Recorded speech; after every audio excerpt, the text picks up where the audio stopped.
Assalamualaikum warahmatullahi wabarakatuh.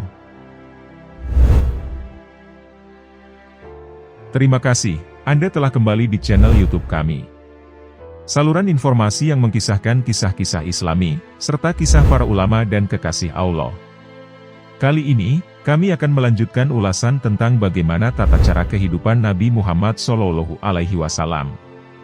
Apa sajakah yang biasa dilakukan oleh Nabi? Dan bagaimanakah tata cara beliau melakukannya?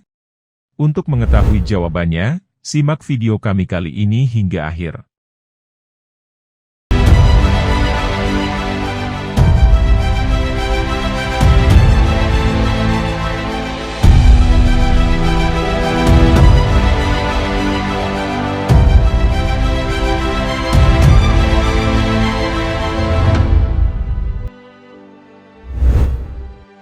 Cara mandi sunnah Rasulullah SAW.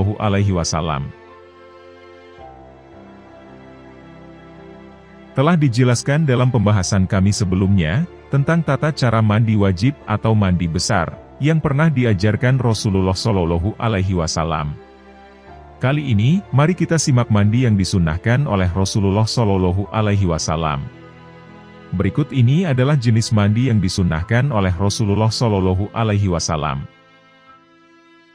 1. Mandi pada hari raya Idul Fitri dan Idul Adha. Rasulullah SAW mencontohkan melakukan mandi sebelum berangkat ke tanah lapang, untuk menunaikan sholat Idul Fitri maupun Idul Adha. 2. Mandi ketika ihram untuk haji atau umroh. 3. Mandi ketika masuk Mekah. 4. Mandi ketika sadar dari pingsan. 5. Mandi ketika ingin mengulangi jima, atau bersenggama dengan istri. 6. Mandi setiap kali sholat, untuk wanita yang sedang mengeluarkan darah akibat sakit. 7. Mandi setelah memandikan mayit. 8. Mandi sebelum sholat Jumat. Beberapa hal penting terkait mandi Jumat.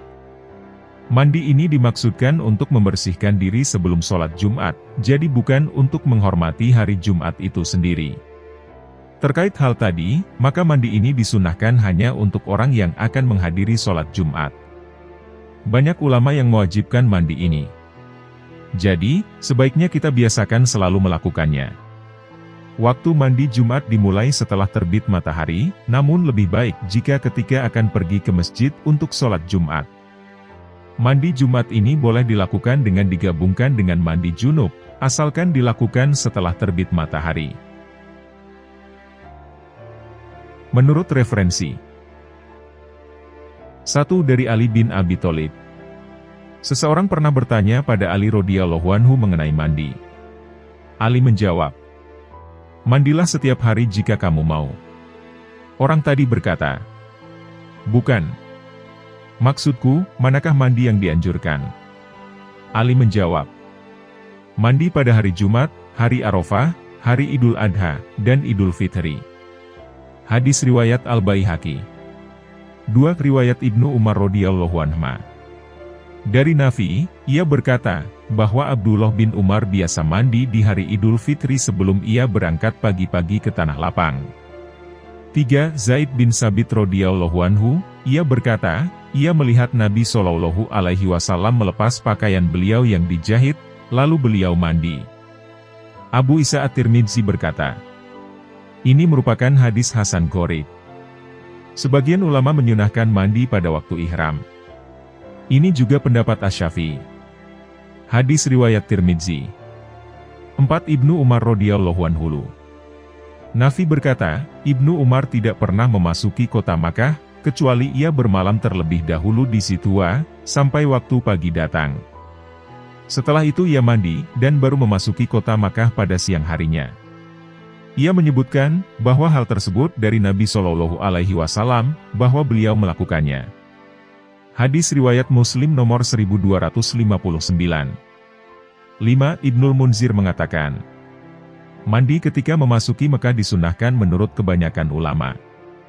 Jika tidak dilakukan, tidak dikenai fidyah ketika itu. Kebanyakan ulama mengatakan, bahwa mandi ketika itu bisa pula diganti dengan wudhu.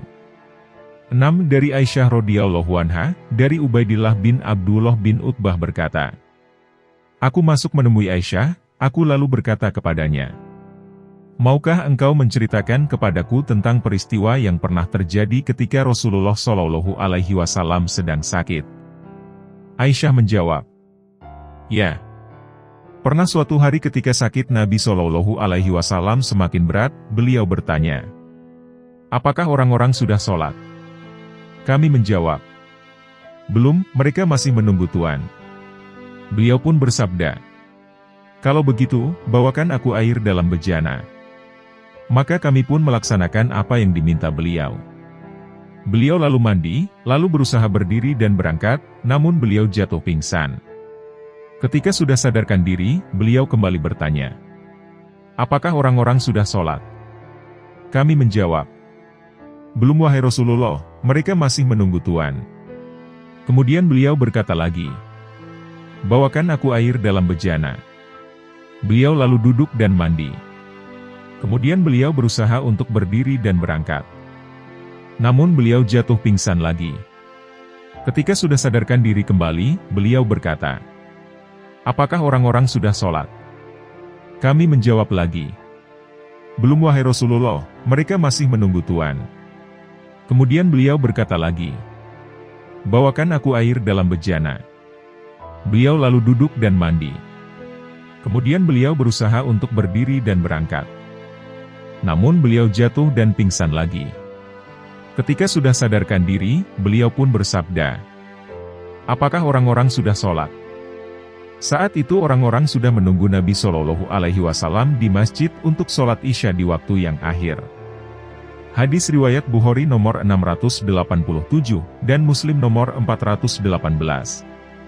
7. Abu Rafi radhiyallahu anhu ia berkata, Nabi Shallallahu Alaihi Wasallam pada suatu hari pernah menggilir istri-istri beliau.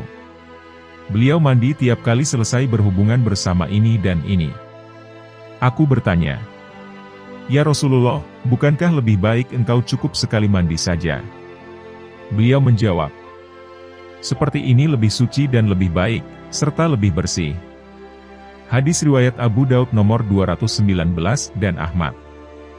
8. Dari Abu Said, Rasulullah Shallallahu Alaihi Wasallam bersabda, jika salah seorang di antara kalian mendatangi istrinya, lalu ia ingin mengulangi senggamannya, maka hendaklah ia berwudu. Hadis riwayat Muslim nomor 308.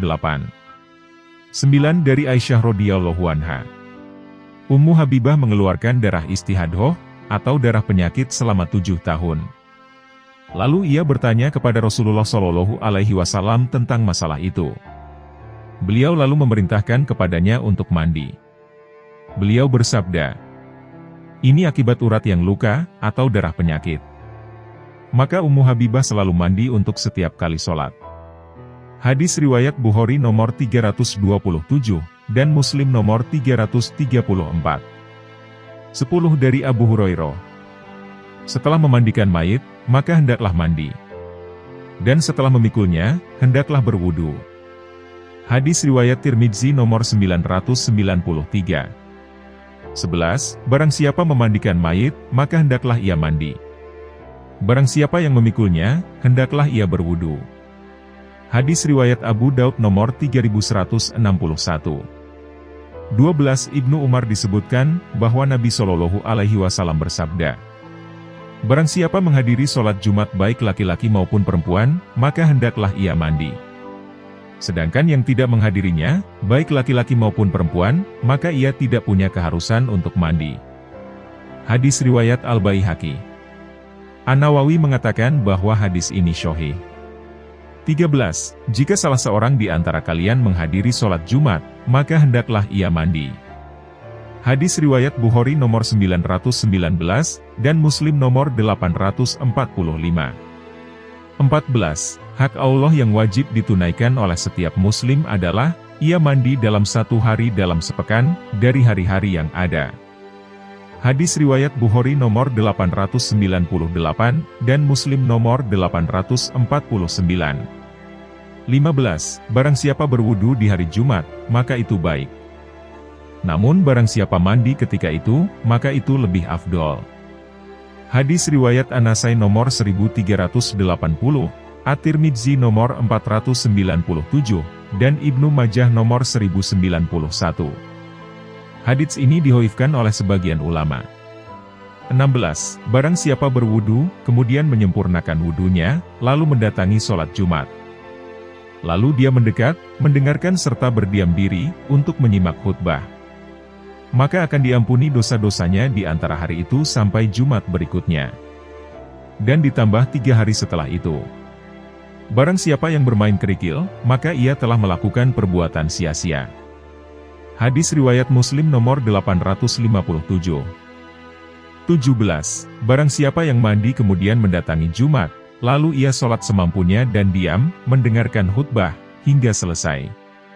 Kemudian ia lanjutkan dengan sholat bersama imam. Maka akan diampuni dosa-dosa yang dilakukannya, antara hari itu dan hari Jumat yang lain. Dan bahkan hingga lebih 3 hari. Hadis riwayat Muslim nomor 857.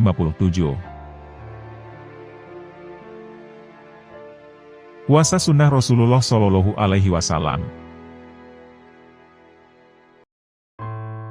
Shaum atau dikenal dengan puasa, adalah salah satu ibadah utama yang sering dicontohkan Rasulullah Shallallahu Alaihi Wasallam. Berdasarkan hukumnya, puasa sendiri terbagi ke dalam 4 golongan. Yaitu, puasa wajib, puasa sunnah, puasa makruh, dan puasa haram. Dalam pembahasan kali ini, akan diuraikan secara singkat mengenai puasa sunnah. Pada prinsipnya, puasa dapat dilakukan pada hari apa saja, selain 2 hari raya dan 3 hari tasyrik, asalkan tidak dikhususkan pada 1 hari tertentu. Namun, ada beberapa puasa sunnah yang lazim dikenal, dan tercantum dalam hadis-hadis Rasulullah Shallallahu Alaihi Wasallam. Puasa-puasa tersebut adalah sebagai berikut. 1. Puasa Daud adalah puasa yang dicontohkan pertama kali oleh Nabi Daud alaihi salam. Cara puasa yaitu berselang-seling. Maksudnya 1 hari puasa, 1 hari tidak, demikian seterusnya dengan konsisten waktu. Bisa kapan saja, asalkan bukan pada hari yang diharamkan untuk puasa, seperti 2 hari raya, Idul Fitri dan Idul Adha, dan 3 hari tasyrik, tanggal 11, 12, dan 13 Zulhijjah. Hikmahnya adalah, memiliki keutamaan, karena sifat seimbangnya dan konsistensi pelaksanaannya. 2. Puasa Arafah ini dilakukan oleh Muslim, yang tidak sedang melaksanakan wukuf di Arafah pada saat ibadah haji. Cara puasa yaitu sama seperti puasa biasa. Waktunya pada tanggal 9 Zulhijjah, atau pada saat saudara Muslim yang sedang beribadah haji menjalankan wukuf Arafah. Hikmahnya adalah, jika dilakukan dengan ikhlas dan bersungguh-sungguh, karena mengharap ridho Allah Subhanahu wa Ta'ala.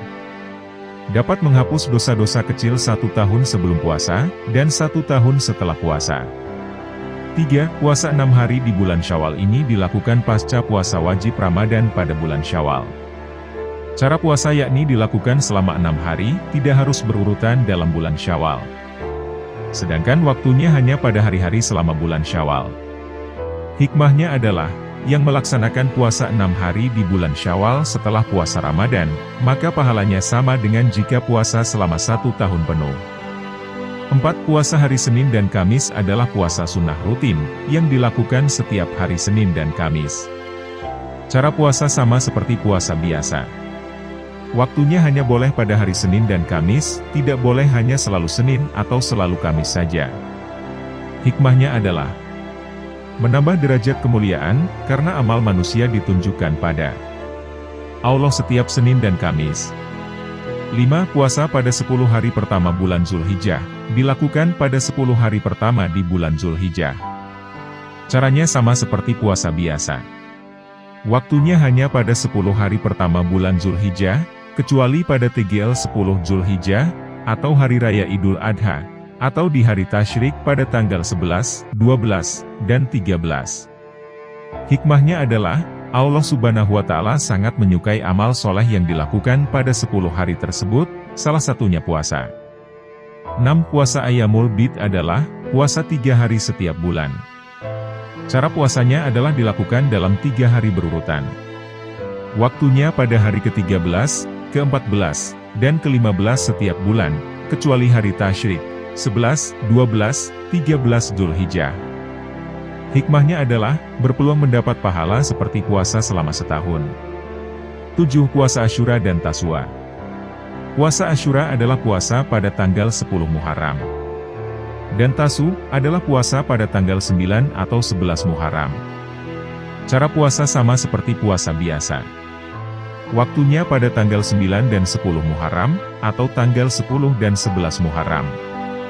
Hikmahnya adalah, puasa Asyura akan menghapus dosa-dosa kecil setahun yang lalu.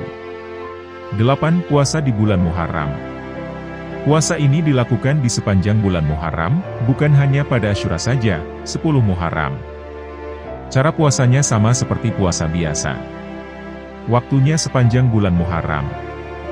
Hikmahnya adalah, menurut Rasulullah Shallallahu Alaihi Wasallam, puasa di bulan Muharram adalah yang paling utama setelah Ramadan. 9. Puasa di bulan Syaban. Puasa ini dilakukan di sepanjang bulan Syaban, tapi tidak seluruh hari.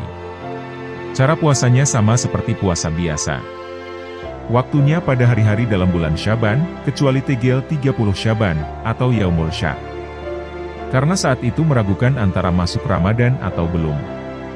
Namun menurut Imam Syafi'i, jika puasa sunnah lainnya jatuh bertepatan pada Yaumul Syak, maka tidak mengapa dilakukan. Hikmahnya adalah, Rasulullah Shallallahu Alaihi Wasallam melakukan puasa sunnah lebih sering di bulan Syaban, ketimbang bulan lainnya, kecuali Ramadan. 10. Puasa untuk pemuda yang belum menikah. Puasa ini dilakukan sebagai pengingat diri pada pemuda yang memiliki syahwat tinggi, tapi belum menikah. Cara puasanya sama seperti puasa biasa. Waktunya setiap saat, kecuali pada hari-hari yang diharamkan untuk puasa. Hikmahnya adalah, sebagai perisai dari godaan syahwat yang sangat kuat pada pemuda yang belum menikah. Semoga kita bisa mengamalkan puasa-puasa sunnah ini. Menurut referensi 1. Rasulullah Shallallahu Alaihi Wasallam bersabda, "Salat yang paling disukai Allah adalah salat Daud. Dan puasa yang paling disukai Allah adalah puasa Daud. Ia tidur setengah malam, dan bangun pada sepertiganya, dan tidur lagi pada seperenamnya. Ia berpuasa sehari, dan berbuka sehari." Muttafaqun alaih. 2. Rasulullah Shallallahu Alaihi Wasallam bersabda, puasa pada hari Arafah akan menghapus dosa 2 tahun. Tahun lalu, dan tahun yang akan datang. Hadis riwayat Muslim. 3. Rasulullah Shallallahu Alaihi Wasallam bersabda, barang siapa melaksanakan puasa Ramadan, kemudian dilanjutkan dengan puasa 6 hari di bulan Syawal, maka seakan-akan ia telah puasa selama setahun penuh. Hadis riwayat Muslim. 4. Rasulullah Shallallahu Alaihi Wasallam bersabda, semua amal akan ditunjukkan pada Allah, pada hari Senin dan Kamis. Maka aku suka jika saat amalku ditunjukkan, aku dalam kondisi puasa. Hadits Hasan riwayat At-Tirmidzi. Dalam kitab Tufatul Ahwadzi disebutkan, bahwa arti ditunjukkan adalah, ditunjukkan kepada Allah. 5. Rasulullah Shallallahu Alaihi Wasallam bersabda, tidak ada hari, di mana amal soleh pada hari itu lebih disukai Allah, daripada 10 hari ini. Sahabat berkata, wahai Rasulullah, tidak pula jihad fisabilillah. Beliau bersabda, tidak pula jihad fisabilillah, kecuali seseorang yang pergi dengan hartanya, lalu tidak kembali lagi. Hadis riwayat At-Tirmidzi, Abu Daud, dan Ahmad. 6. Dari Abu Dzar berkata, Rasulullah Shallallahu Alaihi Wasallam menyuruh kami puasa 3 hari setiap bulan, yaitu pada hari ke-13, 14, dan 15. Beliau berkata, itu seperti puasa setahun. Hadis riwayat An-Nasai. 7. Rasulullah Shallallahu Alaihi Wasallam ditanya tentang puasa pada hari Asyura, maka beliau bersabda, akan menghapus dosa setahun yang lampau. Hadis riwayat Muslim. 8. Rasulullah Shallallahu Alaihi Wasallam bersabda, puasa yang paling utama setelah Ramadan adalah puasa di bulan Muharram. Dan sholat yang paling utama setelah sholat fardu adalah sholat malam. Hadis riwayat Muslim, At-Tirmidzi, dan Abu Daud. Meskipun dalam sebuah hadis dinyatakan bahwa Nabi Shallallahu Alaihi Wasallam lebih banyak puasa pada bulan Rajab, akan tetapi hal ini tidak menafikan fadilah bulan Muharram. Karena bisa jadi, Nabi Shallallahu Alaihi Wasallam mengetahui fadilah bulan Muharram pada masa-masa akhir kenabian beliau. Atau beliau banyak menemui uzur pada bulan ini, seperti Safar, dan sebagainya. Yang dimaksud dalam hadis tadi adalah, bahwa fadilah puasa ada pada seluruh bulan Muharram. Bukan hanya pada tanggal 10, di mana pada hari itu disunahkan puasa Asyura saja. Hal ini sebagaimana dijelaskan dalam kitab Tuhfatul Ahwadzi, Syarh Sunan At-Tirmidzi. 9 dari Aisyah Ummul Mukminin radhiyallahu anha, beliau berkata, Rasulullah Shallallahu Alaihi Wasallam melaksanakan puasa, hingga kami mengatakan beliau tidak pernah berbuka. Dan beliau berbuka, atau tidak puasa, hingga kami katakan beliau tak pernah puasa. Dan saya tidak melihat beliau menyempurnakan puasa sebulan penuh, selain Ramadan. Dan saya juga tidak melihat beliau lebih banyak menjalankan puasa dalam 1 bulan, kecuali di bulan Syaban. Hadis riwayat Muslim. 10. Rasulullah bersabda, barang siapa yang puasa pada hari Syak, maka ia telah mendurhakai Abu Al-Qasim, atau Rasulullah Shallallahu Alaihi Wasallam. Hadis riwayat Bukhari. 11. Rasulullah Shallallahu Alaihi Wasallam bersabda, wahai sekalian pemuda, barang siapa di antara kalian yang telah memiliki kemampuan untuk menikah, maka hendaklah segera menikah. Karena menikah akan lebih menundukkan pandangan, dan menjaga kemaluan. Dan barang siapa yang belum mampu, maka hendaklah puasa. Karena puasa akan menjadi perisai baginya. Hadis riwayat Bukhari dan Muslim. Pakaian yang diajarkan Rasulullah Shallallahu Alaihi Wasallam. Pakaian Rasulullah Shallallahu Alaihi Wasallam. Pakaian yang paling disenangi Rasulullah Shallallahu Alaihi Wasallam adalah gamis. Diriwayatkan oleh Muhammad bin Humaid Ar-Razi dari Al-Fadl bin Musa. Diriwayatkan pula oleh Abu Tamilah dan Zaid bin Habab. Ketiganya menerima dari Abdul Mukmin bin Khalid, dari Abdullah bin Buraidah, yang bersumber dari Ummu Salamah radhiyallahu anhu. Ummu Salamah radhiyallahu anha adalah Ummul Mukminin, Hindun binti Mughirah al-Mahzumiyah. Sesungguhnya Nabi Shallallahu Alaihi Wasallam keluar dari rumahnya, dengan bertelekan kepada Usamah bin Zaid. Beliau memakai pakaian kitri, yang diselempangkan di atas bahunya, kemudian beliau sholat bersama mereka. Diriwayatkan oleh Abdullah bin Humaid, dari Muhammad bin Al-Fardol, dari Hamad bin Salamah, dari Habib bin As-Syahid, dari Al-Hasan, yang bersumber dari Anas bin Malik radhiyallahu anhu. Kitri adalah sejenis kain yang terbuat dari katun yang kasar. Kain ini berasal dari Bahrain, tepatnya dari Qatar. Dalam sebuah riwayat, Anas bin Malik radhiyallahu anhu mengemukakan, pakaian yang paling disenangi Rasulullah Shallallahu Alaihi Wasallam ialah kain hibaro. Diriwayatkan oleh Muhammad bin Bashar, dari Muadz bin Hisham dari ayahnya, dari Qatadah, yang bersumber dari Anas bin Malik radhiyallahu anhu. Kain hibarah ialah kain keluaran Yaman yang terbuat dari katun. Rasulullah Shallallahu Alaihi Wasallam bersabda, hendaklah kalian berpakaian putih, untuk dipakai sewaktu hidup. Dan jadikanlah ia kain kafan kalian, sewaktu kalian mati. Sebab kain putih itu sebaik-baik pakaian bagi kalian. Diriwayatkan oleh Qutaibah bin Said, dari Bashar bin Al-Mufadol, dari Utsman ibnu Haitsam, dari Said bin Jubair, yang bersumber dari Ibnu Abbas radhiyallahu anhu. Rasulullah Shallallahu Alaihi Wasallam bersabda, pakailah pakaian putih, karena ia lebih suci dan lebih bagus. Juga kafankanlah ia pada orang yang meninggal di antara kalian. Diriwayatkan oleh Muhammad bin Bashar, dari Abdurrahman bin Mahdi, dari Sufyan, dari Habib bin Abi Sabit, dari Maimun bin Abi Syabib, yang bersumber dari Samur bin Jundub radhiyallahu anhu. Sarung Rasulullah Shallallahu Alaihi Wasallam. Dalam hal mengenakan sarung, Rasulullah memiliki standar tersendiri. Antara lain adalah sebagai berikut. Selalu mengutamakan kerapian, kebersihan dan kesucian yang dikenakan. Memakai sarung yang tingginya mencapai setengah kedua betis. Menurut referensi 1. Diriwayatkan oleh Ahmad bin Manik, dari Ismail bin Ibrahim, dari Ayub, dari Humaid bin Hilal, dari Abi Burda bersumber dari bapaknya radhiyallahu anhu. Aisyah radhiyallahu anha memperlihatkan kepada kami pakaian yang telah kumal, serta sarung yang kasar seraya berkata, Rasulullah Nabi Shallallahu Alaihi Wasallam dicabut ruhnya sewaktu memakai kedua pakaian ini. 2. Diriwayatkan oleh Suaid bin Nasr, dari Abdullah bin Al-Mubarak, dari Musa bin Ubaidah, dari Ayas bin Salamah bin Al-Aqwa, bersumber dari ayahnya. Utsman bin Affan radhiyallahu anhu memakai sarung yang tingginya mencapai setengah kedua betisnya. Utsman berkata, beginilah cara bersarung sahabatku, yakni Nabi Shallallahu Alaihi Wasallam. 3. Diriwayatkan bersumber dari Ibnu Umar radhiyallahu anhu. Rasulullah Nabi Shallallahu Alaihi Wasallam bersabda, orang yang mengulurkan kainnya hingga ke bawah mata kaki karena sombong, di hari kiamat tidak akan diperhatikan Allah. Lalu sahabat Abu Bakar radhiyallahu anhu bertanya, ya Rasulullah, sungguh sarungku terbiasa mengulur ke bawah mata kaki, namun aku berhati-hati menjaganya.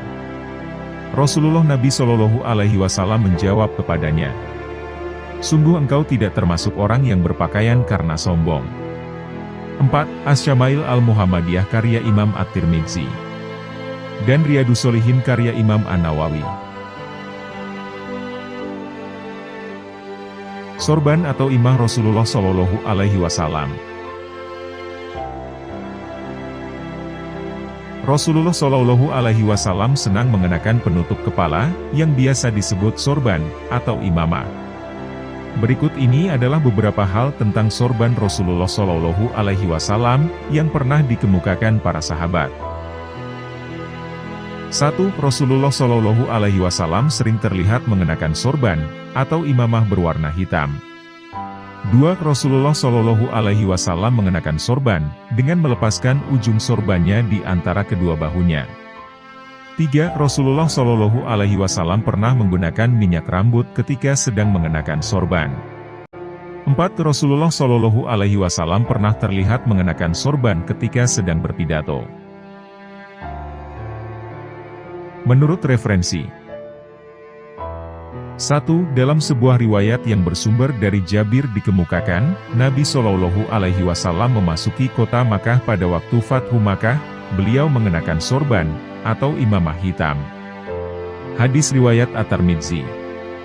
2. Amr bin Huraits berkata, aku melihat sorban hitam di atas kepala Rasulullah Shallallahu Alaihi Wasallam. Hadis riwayat Tirmidzi. 3. Dalam sebuah riwayat yang bersumber dari Ibnu Umar radhiyallahu anhu dikemukakan, apabila Nabi memakai sorban, maka dilepaskannya ujung sorbannya di antara kedua bahunya. Kemudian Nafi berkata, Ibnu Umar juga berbuat begitu. Ubaidullah berkata, kulihat Al-Qasim bin Muhammad dan Salim, keduanya juga berbuat demikian.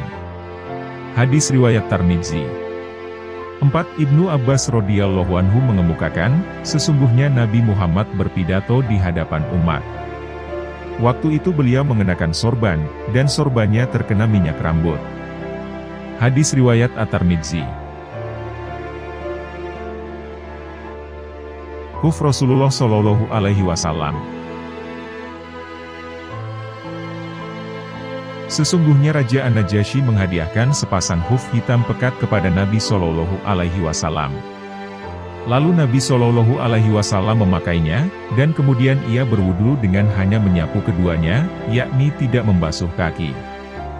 Diriwayatkan oleh Hinad bin Siri. Huf ialah sejenis kaos kaki, tapi terbuat dari kulit binatang. Huf dibuat amat tipis, dan tingginya menutupi mata kaki. Huf biasanya hanya digunakan pada musim dingin, untuk mencegah agar kulit kaki tidak pecah-pecah. Biasanya, orang memakai huf ketika musafir di musim dingin, dan masih memakai sepatu luar lagi. Sepatu ini namanya jurmuk. Para ulama Indonesia sering menggunakan istilah mujah untuk terjemahan huf. Tapi kadang-kadang diterjemahkan juga dengan sepatu huf. An-Najasyi menurut literatur barat umumnya disebut negus. Negus adalah gelar raja-raja di Abesina, atau Habsyi. Sekarang dikenal sebagai Ethiopia. Sandal Rasulullah Shallallahu Alaihi Wasallam. Bagaimanakah sandal Rasulullah Shallallahu Alaihi Wasallam itu? Anas menjawab, Kedua belahnya mempunyai tali kibal, diriwayatkan oleh Muhammad bin Bashar, dari Abu Daud At-Tayalisi, dari Haman yang bersumber dari Qatadah. Tali kibal adalah tali sandal yang bersatu pada bagian mukanya, dan terjepit di antara dua jari kaki. Janganlah di antara kalian berjalan dengan sandal sebelah, hendaklah memakai keduanya. Diriwayatkan oleh Ishaq bin Musa al-Ansori, dari Ma'an, dari Malik, dari Abis Zinad, dari Al-Aroj, yang bersumber dari Abu Hurairah radhiyallahu anhu. Sesungguhnya Nabi Shallallahu Alaihi Wasallam melarang seorang laki-laki makan dengan tangan kiri, dan berjalan dengan sandal sebelah. Diriwayatkan oleh Ishaq bin Musa, dari Ma'an, dari Malik, dari Abi Zubair, yang bersumber dari Jabir radhiyallahu anhu. Sesungguhnya Nabi Shallallahu Alaihi Wasallam bersabda, bila salah seorang di antara kalian hendak memakai sandal, hendaklah ia memulainya dari yang sebelah kanan. Dan bila ia melepasnya, maka hendaklah dimulai dari yang sebelah kiri. Hendaklah posisi kanan dijadikan yang pertama kali dipasangi sandal dan yang terakhir kali dilepas. Diriwayatkan oleh Qutaibah, dari Malik, dan diriwayatkan pula oleh Ishaq bin Musa, dari Ma'an, dari Malik, dari Abu Zinad, dari Aroj, yang bersumber dari Abu Hurairah radhiyallahu anhu. Cincin Rasulullah Shallallahu Alaihi Wasallam. Cincin Rasulullah Shallallahu Alaihi Wasallam terbuat dari perak, sedangkan permatanya dari Abesina atau Habsyi. Diriwayatkan oleh Qutaibah bin Sa'id dan sebagainya, dari Abdullah bin Wahab, dari Yunus, dari Ibnu Syihab, yang bersumber dari Anas bin Malik radhiyallahu anhu. Tatkala Rasulullah Shallallahu Alaihi Wasallam hendak menulis surat kepada penguasa bangsa Ajam, atau asing, kepadanya diberitahukan, sungguh bangsa Ajam tidak akan menerimanya, kecuali surat yang memakai cap. Maka Nabi Shallallahu Alaihi Wasallam dibuatkan sebuah cincin, untuk cap surat. Terbayanglah dalam benakku putihnya cincin itu, di tangan Rasulullah Shallallahu Alaihi Wasallam. Diriwayatkan oleh Ishaq bin Mansur, dari Muadz bin Hisham, dari ayahnya, dari Qatadah, yang bersumber dari Anas bin Malik radhiyallahu anhu. Karena sebagaimana dikatakan, bahwa cincin Nabi Shallallahu Alaihi Wasallam dipakai sebagai pengecap surat, maka Nabi Shallallahu Alaihi Wasallam tidak memakainya, karena fungsinya pun lain. Atau mungkin saja pengertiannya bukan tidak dipakai, tapi jarang. Ukiran yang tertera di cincin Rasulullah Shallallahu Alaihi Wasallam adalah Muhammad, satu baris. Rasul, satu baris. Dan Allah, satu baris. Diriwayatkan oleh Muhammad bin Yahya, dari Muhammad bin Abdullah al-Ansori, dari ayahnya, dari Sumamah, yang bersumber dari Anas bin Malik radhiyallahu anhu. Sesungguhnya apabila Nabi Shallallahu Alaihi Wasallam masuk ke jamban, maka ia melepaskan cincinnya. Diriwayatkan oleh Ishaq bin Mansur. Cara Rasulullah Shallallahu Alaihi Wasallam bercincin. Sesungguhnya Nabi Shallallahu Alaihi Wasallam memakai cincin di jari tangan kanannya. Diriwayatkan oleh Muhammad bin Sahl bin Asakir al-Baghdadi. Amalan istimewa ajaran Rasulullah Shallallahu Alaihi Wasallam di hari Jumat. Disebut Jumat karena hari tersebut adalah hari berkumpulnya kaum muslimin. Hari Jumat termasuk hari adi kaum muslimin setiap pekannya. Dari Aus bin Aus, Rasulullah Shallallahu Alaihi Wasallam bersabda, sesungguhnya di antara hari kalian yang paling utama adalah hari Jumat. Di hari itu, Adam diciptakan, di hari itu, Adam meninggal, di hari itu, tiupan sangkakala pertama dilaksanakan, di hari itu pula, tiupan kedua dilakukan.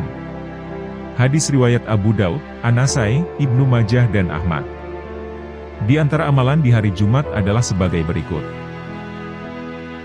1. Terlarang menghususkan malam Jumat dengan sholat dan siang harinya dengan berpuasa.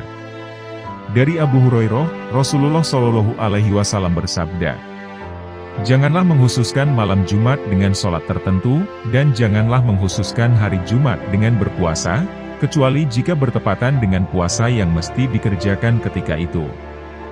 Hadis riwayat Muslim.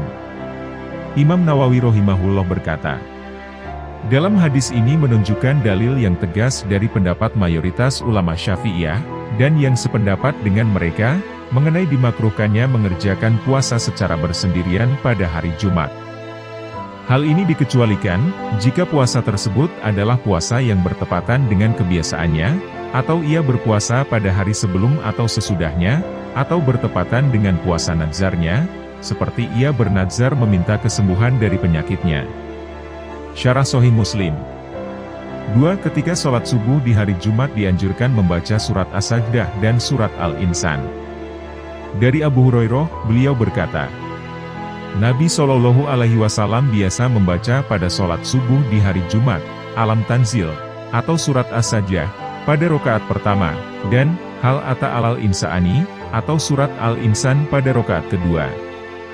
Hadis riwayat Muslim. 3. Memperbanyak sholawat kepada Nabi di hari Jumat. Dari Abu Umamah, Rasulullah Shallallahu Alaihi Wasallam bersabda, perbanyaklah sholawat kepadaku pada setiap Jumat. Karena sholawat umatku akan diperlihatkan padaku pada setiap Jumat. Barang siapa yang banyak bersolawat kepadaku, dialah yang paling dekat denganku pada hari kiamat nanti. Hadis riwayat Baihaqi dalam Sunan Al-Kubro. 4. Dianjurkan membaca surat Al-Kahfi di malam atau siang hari Jumat. Dari Abu Sa'id Al-Hudri, Nabi Shallallahu Alaihi Wasallam bersabda, barang siapa membaca surat Al-Kahfi pada hari Jumat, maka ia akan disinari oleh cahaya di antara dua Jumat. Hadis riwayat Hakim. Alam lafaz lainnya disebutkan, barang siapa membaca surat Al-Kahfi pada malam Jumat, maka ia akan mendapat cahaya antara dirinya dan rumah yang mulia, Ka'bah. Hadis riwayat Ad-Darimi, Sahih Mauquf. 5. Memperbanyak doa di hari Jumat. Dari Abu Hurairah, Rasulullah Shallallahu Alaihi Wasallam menyebutkan tentang hari Jumat, lantas beliau bersabda, di hari Jumat terdapat suatu waktu, yang tidaklah seorang hamba muslim, yang ia berdiri melaksanakan sholat, lantas ia memanjatkan suatu doa pada Allah bertepatan dengan waktu tersebut, melainkan Allah akan memberi apa yang ia minta. Hadis riwayat Bukhari dan Muslim. Ada hadis yang menyebutkan tentang kapan waktu mustajab di hari Jumat yang dimaksud. Hadis tersebut adalah dari Jabir bin Abdillah radhiyallahu anhu. Dari Rasulullah Shallallahu Alaihi Wasallam, beliau bersabda, waktu siang di hari Jumat ada 12. Jika seorang muslim memohon pada Allah Azza wa Jalla sesuatu, di suatu waktu di hari Jumat, pasti Allah Azza wa Jalla akan mengabulkannya. Carilah waktu tersebut yaitu di waktu-waktu akhir setelah asar. Hadis riwayat Abu Daud. 6. Memandi Jumat. Rasulullah Shallallahu Alaihi Wasallam bersabda, barang siapa yang menggauli istrinya, sehingga mewajibkan mandi pada hari Jumat kemudian dia pun mandi, lalu bangun pagi dan berangkat ke masjid, pagi-pagi, dia berjalan dan tidak berkendara, kemudian duduk dekat imam dan mendengarkan khutbah dengan seksama tanpa sendau gurau. Niscaya ia mendapat pahala amal dari setiap langkahnya selama setahun, balasan puasa dan sholat malam harinya. Hadis riwayat Tirmidzi nomor 496. Mandi Jumat ini menurut jumhur, mayoritas ulama, hukumnya adalah sunnah, bukan wajib. Di antara alasannya adalah dalil berikut. Barang siapa berwudu di hari Jumat, maka itu baik. Namun barang siapa mandi ketika itu, maka itu lebih afdol. Hadis riwayat An-Nasai, At-Tirmidzi dan Ibnu Majah, Sahih. Al-Bahuti Al-Hambali mengatakan, awal mandi Jumat adalah ketika terbit fajar dan tidak boleh sebelumnya. Namun yang paling afdol adalah ketika hendak berangkat sholat Jumat. Inilah yang lebih mendekati maksud. Imam Nawawi menyebutkan, jika seseorang mandi setelah terbit fajar, subuh, mandi Jumatnya sah menurut ulama Syafi'iyah dan mayoritas ulama. Di antara keutamaan mandi Jumat disebutkan dalam hadis.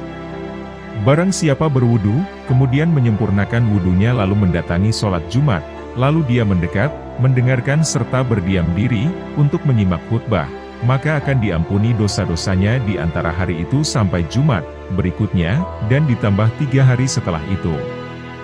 Barang siapa yang bermain kerikil, maka ia telah melakukan perbuatan sia-sia. Hadis riwayat Muslim. Amalan-amalan istimewa di hari Jumat yang penuh berkah.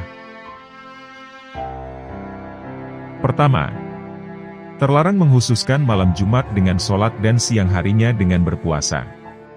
Dari Abu Hurairah, Rasulullah Shallallahu Alaihi Wasallam bersabda, "Janganlah menghususkan malam Jumat dengan sholat tertentu dan janganlah menghususkan hari Jumat dengan berpuasa kecuali jika berpapasan dengan puasa yang mesti dikerjakan ketika itu." Hadis riwayat Muslim nomor 1144. An-Nawawi rahimahullah mengatakan, dalam hadis ini menunjukkan dalil yang tegas dari pendapat mayoritas ulama Syafi'iyah dan yang sependapat dengan mereka mengenai dimakruhkannya mengerjakan puasa secara bersendirian pada hari Jumat. Hal ini dikecualikan jika puasa tersebut adalah puasa yang berpapasan dengan kebiasaannya, seperti berpapasan dengan puasa Daud, puasa Arafah atau puasa sunnah lainnya. Ia berpuasa pada hari sebelum atau sesudahnya, berpapasan dengan puasa nazarnya, seperti ia bernazar meminta kesembuhan dari penyakitnya. Maka pengecualian puasa ini tidak. Mengapa jika bertepatan dengan hari Jumat dengan alasan hadis ini? Al-Minhaj Syarh Sahih Muslim. Kedua, ketika sholat subuh di hari Jumat dianjurkan membaca surat As-Sajdah dan surat Al-Insan. Sebagaimana terdapat dalam hadis Abu Hurairah, beliau berkata, Nabi Shallallahu Alaihi Wasallam biasa membaca pada sholat subuh di hari Jumat, Alam Tanzil, surat As-Sajdah, pada rakaat pertama dan Hal Ata Alal Insani, surat Al-Insan, pada rakaat kedua. Hadis riwayat Muslim nomor 880. Catatan, maksud membaca surat As-Sajdah adalah membaca suratnya bukan memaksudkan untuk menghususkan ketika itu dengan surat yang ada ayat sajdahnya, sebagaimana hal ini disalahpahami oleh sebagian orang. Sehingga tidak perlu mencari surat-surat lain yang terdapat ayat sajdah, dan dibaca ketika sholat subuh pada hari Jumat. Ini sungguh salah dalam memahami hadis Nabi Shallallahu Alaihi Wasallam. Ketiga, memperbanyak sholawat Nabi di hari Jumat. Dari Abu Umamah, Rasulullah Shallallahu Alaihi Wasallam bersabda, "Perbanyaklah sholawat kepadaku pada setiap Jumat. Karena sholawat umatku akan diperlihatkan padaku pada setiap Jumat. Barang siapa yang banyak bersolawat kepadaku, dialah yang paling dekat denganku pada hari kiamat nanti." Hadis riwayat Baihaqi dalam Sunan Al-Kubro. Keempat, dianjurkan membaca surat Al-Kahfi. Dari Abu Sa'id Al-Hudri, Nabi Shallallahu Alaihi Wasallam bersabda, "Barang siapa membaca surat Al-Kahfi pada hari Jumat, maka ia akan disinari oleh cahaya di antara dua Jumat." Hadis riwayat Hakim. Beliau mengatakan bahwa sanad hadis ini sahih. Dalam lafaz lainnya dikatakan, barang siapa membaca surat Al-Kahfi pada malam Jumat, maka ia akan mendapat cahaya antara dirinya dan rumah yang mulia, Mekah. Hadis riwayat Ad-Darimi nomor 3407. Juga dari Abu Sa'id Al-Hudri, Nabi Shallallahu Alaihi Wasallam bersabda, barang siapa membaca surat Al-Kahfi sebagaimana diturunkan, maka ia akan mendapatkan cahaya dari tempat ia berdiri hingga Mekah. Barang siapa membaca 10 akhir ayatnya, kemudian keluar Dajjal, maka ia tidak akan dikuasai. Barang siapa yang berwudu, lalu ia ucapkan, Maha suci Engkau ya Allah, segala pujian untukmu, tidak ada sesembahan yang berhak disembah selain Engkau, aku senantiasa memohon ampun dan bertaubat padamu. Maka akan dicatat baginya di kertas dan dicetak, sehingga tidak akan luntur hingga hari kiamat. Hadis riwayat Al-Hakim. Dari hadis-hadis tadi menunjukkan dianjurkannya membaca surat Al-Kahfi. Bisa dilakukan pada malam Jumat atau siang hari di hari Jumat. Kelima, memperbanyak doa di hari Jumat. Dari Abu Hurairah, Rasulullah Shallallahu Alaihi Wasallam membicarakan mengenai hari Jumat lalu ia bersabda, di dalamnya terdapat waktu. Jika seorang muslim berdoa ketika itu, pasti diberikan apa yang ia minta, lalu beliau mengisyaratkan dengan tangannya tentang sebentarnya waktu tersebut. Hadis riwayat Bukhari nomor 935. Ibnu Hajar Al-Asqalani dalam Fathul Bari ketika menjelaskan hadis ini, beliau menyebutkan 42 pendapat ulama tentang waktu yang dimaksud. Namun secara umum terdapat 4 pendapat yang kuat. Pendapat pertama, yaitu waktu sejak imam naik mimbar sampai selesai sholat Jumat, berdasarkan hadis Waktu tersebut adalah ketika imam naik mimbar sampai sholat Jumat selesai. Hadis riwayat Muslim. Pendapat ini dipilih oleh Imam Muslim, An-Nawawi, Al-Qurtubi, Ibnul Arabi, dan Al-Baihaqi. Pendapat kedua, yaitu setelah asar sampai terbenamnya matahari. Berdasarkan hadis, dalam 12 waktu hari Jumat ada satu waktu, jika seorang muslim meminta sesuatu kepada Allah Azza wa Jalla, pasti akan dikabulkan. Carilah waktu itu di waktu setelah asar, hadis riwayat Abu Daud. Pendapat ketiga, yaitu setelah asar, namun di akhir-akhir hari Jumat. Pendapat ini didasari oleh riwayat dari Abi Salamah. Ishaq bin Rahawai, At-Turtusi, dan Ibnul Zamlakani menguatkan pendapat ini. Pendapat keempat, yang juga dikuatkan oleh Ibnu Hajar sendiri, yaitu menggabungkan semua pendapat yang ada. Ibnu Abdil Bar berkata, dianjurkan untuk bersungguh-sungguh dalam berdoa pada dua waktu yang disebutkan. Dengan demikian, seseorang akan lebih memperbanyak doanya di hari Jumat, tidak pada beberapa waktu tertentu saja. Pendapat ini dipilih oleh Imam Ahmad bin Hambal, Ibnu Abdil Bar. Rasulullah Shallallahu Alaihi Wasallam memuliakan pandangan mata dengan bercelak. Pada zaman Rasulullah Shallallahu Alaihi Wasallam, celak tidak hanya digunakan oleh kaum Hawa, namun juga banyak digunakan oleh kaum Adam. Dan di zaman sekarang, celak telah jarang digunakan oleh kaum Hawa kecuali ketika ada event-event tertentu yang menuntut mereka untuk mengenakannya, seperti entertainer pria yang ingin tampil di pentas seni. Celak tidak hanya memberikan keindahan pada mata, tetapi juga merupakan sunnah Rasul yang bagi kita dianjurkan untuk mengenakannya. Akan ada sesuatu yang berbeda ketika kita mengenakannya dengan niat untuk menarik perhatian orang, ketimbang kita mengenakannya tulus karena kecintaan kita kepada Rasul. Ketika niat kita terpusat kepada orang, maka penilaiannya juga dari orang, namun ketika niat kita semata-mata karena Allah, maka pahala dari sunnah Rasul itulah yang kita dapatkan. Ada cara mengenakan celak, sehingga dinilai sebagai sunnah. Seperti dalam hadis Rasul yang diriwayatkan oleh At-Tirmidzi oleh Ibnu Abbas radhiyallahu anhu, Rasulullah ketika bercelak, menorehkan celaknya 3 kali di mata kanannya. Dimulai dari kanan dan diakhiri di bagian kanan, sementara di mata kirinya, hanya 2 kali. Dalam hadis Nabi yang diriwayatkan oleh Ibnu Abbas, bahwasanya ada sejenis celak yang sangat baik untuk digunakan, yaitu ismit, sejenis batu hitam bahan dasar celak yang berasal dari Asfahan Persia. Karena celak ini paling mudah melekat namun bagian dalamnya halus dan tidak mengandung kotoran. Adapun manfaat celak bagi kesehatan mata adalah, celak dapat memperkuat cahaya penglihatan dan menjernihkannya, memperlembut materi busuk yang ada di dalam mata, serta memaksanya keluar. Apabila dikenakan ketika tidur, celak mengandung fungsi menyelimuti kelopak mata, sehingga celak dapat menenangkan mata, sehingga tidak melakukan gerakan berbahaya, dan dapat menjaga kealamian mata. Rasul saja telah memberikan petunjuk, salah satunya dengan anjuran bercelak untuk memuliakan mata dengan menjaga kesehatannya. Karena saking pentingnya 2 bola mata yang mesti kita jaga sebagai amanah dari Allah Subhanahu wa Ta'ala. Sehingga dengan mata yang sehat, kita dapat menyaksikan secara langsung bentuk-bentuk kekuasaan Allah. Salah satunya untuk menyaksikan bencana-bencana yang tiada henti-hentinya terjadi di muka bumi ini, agar kita lebih berusaha untuk menjadi insan yang bertakwa. Menurut referensi 1. Diriwayatkan oleh Muhammad bin Humaid Ar-Razi. Ibnu Abbas radhiyallahu anhu mengemukakan, sungguh, Nabi Shallallahu Alaihi Wasallam bersabda, bercelaklah kalian dengan ismit, karena ia dapat mencerahkan penglihatan dan menumbuhkan bulu mata. Sungguh Nabi Shallallahu Alaihi Wasallam mempunyai tempat celak mata yang digunakannya untuk bercelak pada setiap malam. 3 oleh di sini dan 3 oleh di sini, 3 oleh di mata kanan dan 3 oles di mata kiri.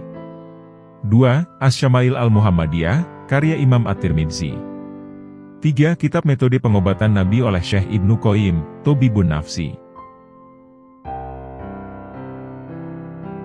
Adab merawat rambut, kumis, janggut dan kuku ajaran Rasulullah Shallallahu Alaihi Wasallam.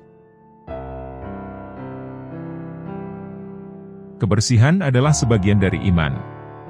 Terdapat 10 sunnah kebersihan, dan fitrah para nabi terhadap memotong kumis, memotong kuku, memanjangkan janggut, bersiwak, menghirup air dengan hidung lalu mengeluarkannya, membersihkan celah-celah jari, mencabut bulu ketiak, memotong bulu kemaluan, beristinja dengan air, dan berkumur. Diriwayatkan oleh Bukhari. Dianjurkan menjaga keindahan rambut, tetapi dianjurkan agar tidak menyisir rambut terlalu sering. Diriwayatkan oleh Abu Dawud. Disunnahkan menyisir rambut dengan tangan kanan, diriwayatkan oleh Muslim. Dilarang mencukur sebagian rambut dan membiarkan sebagian lainnya.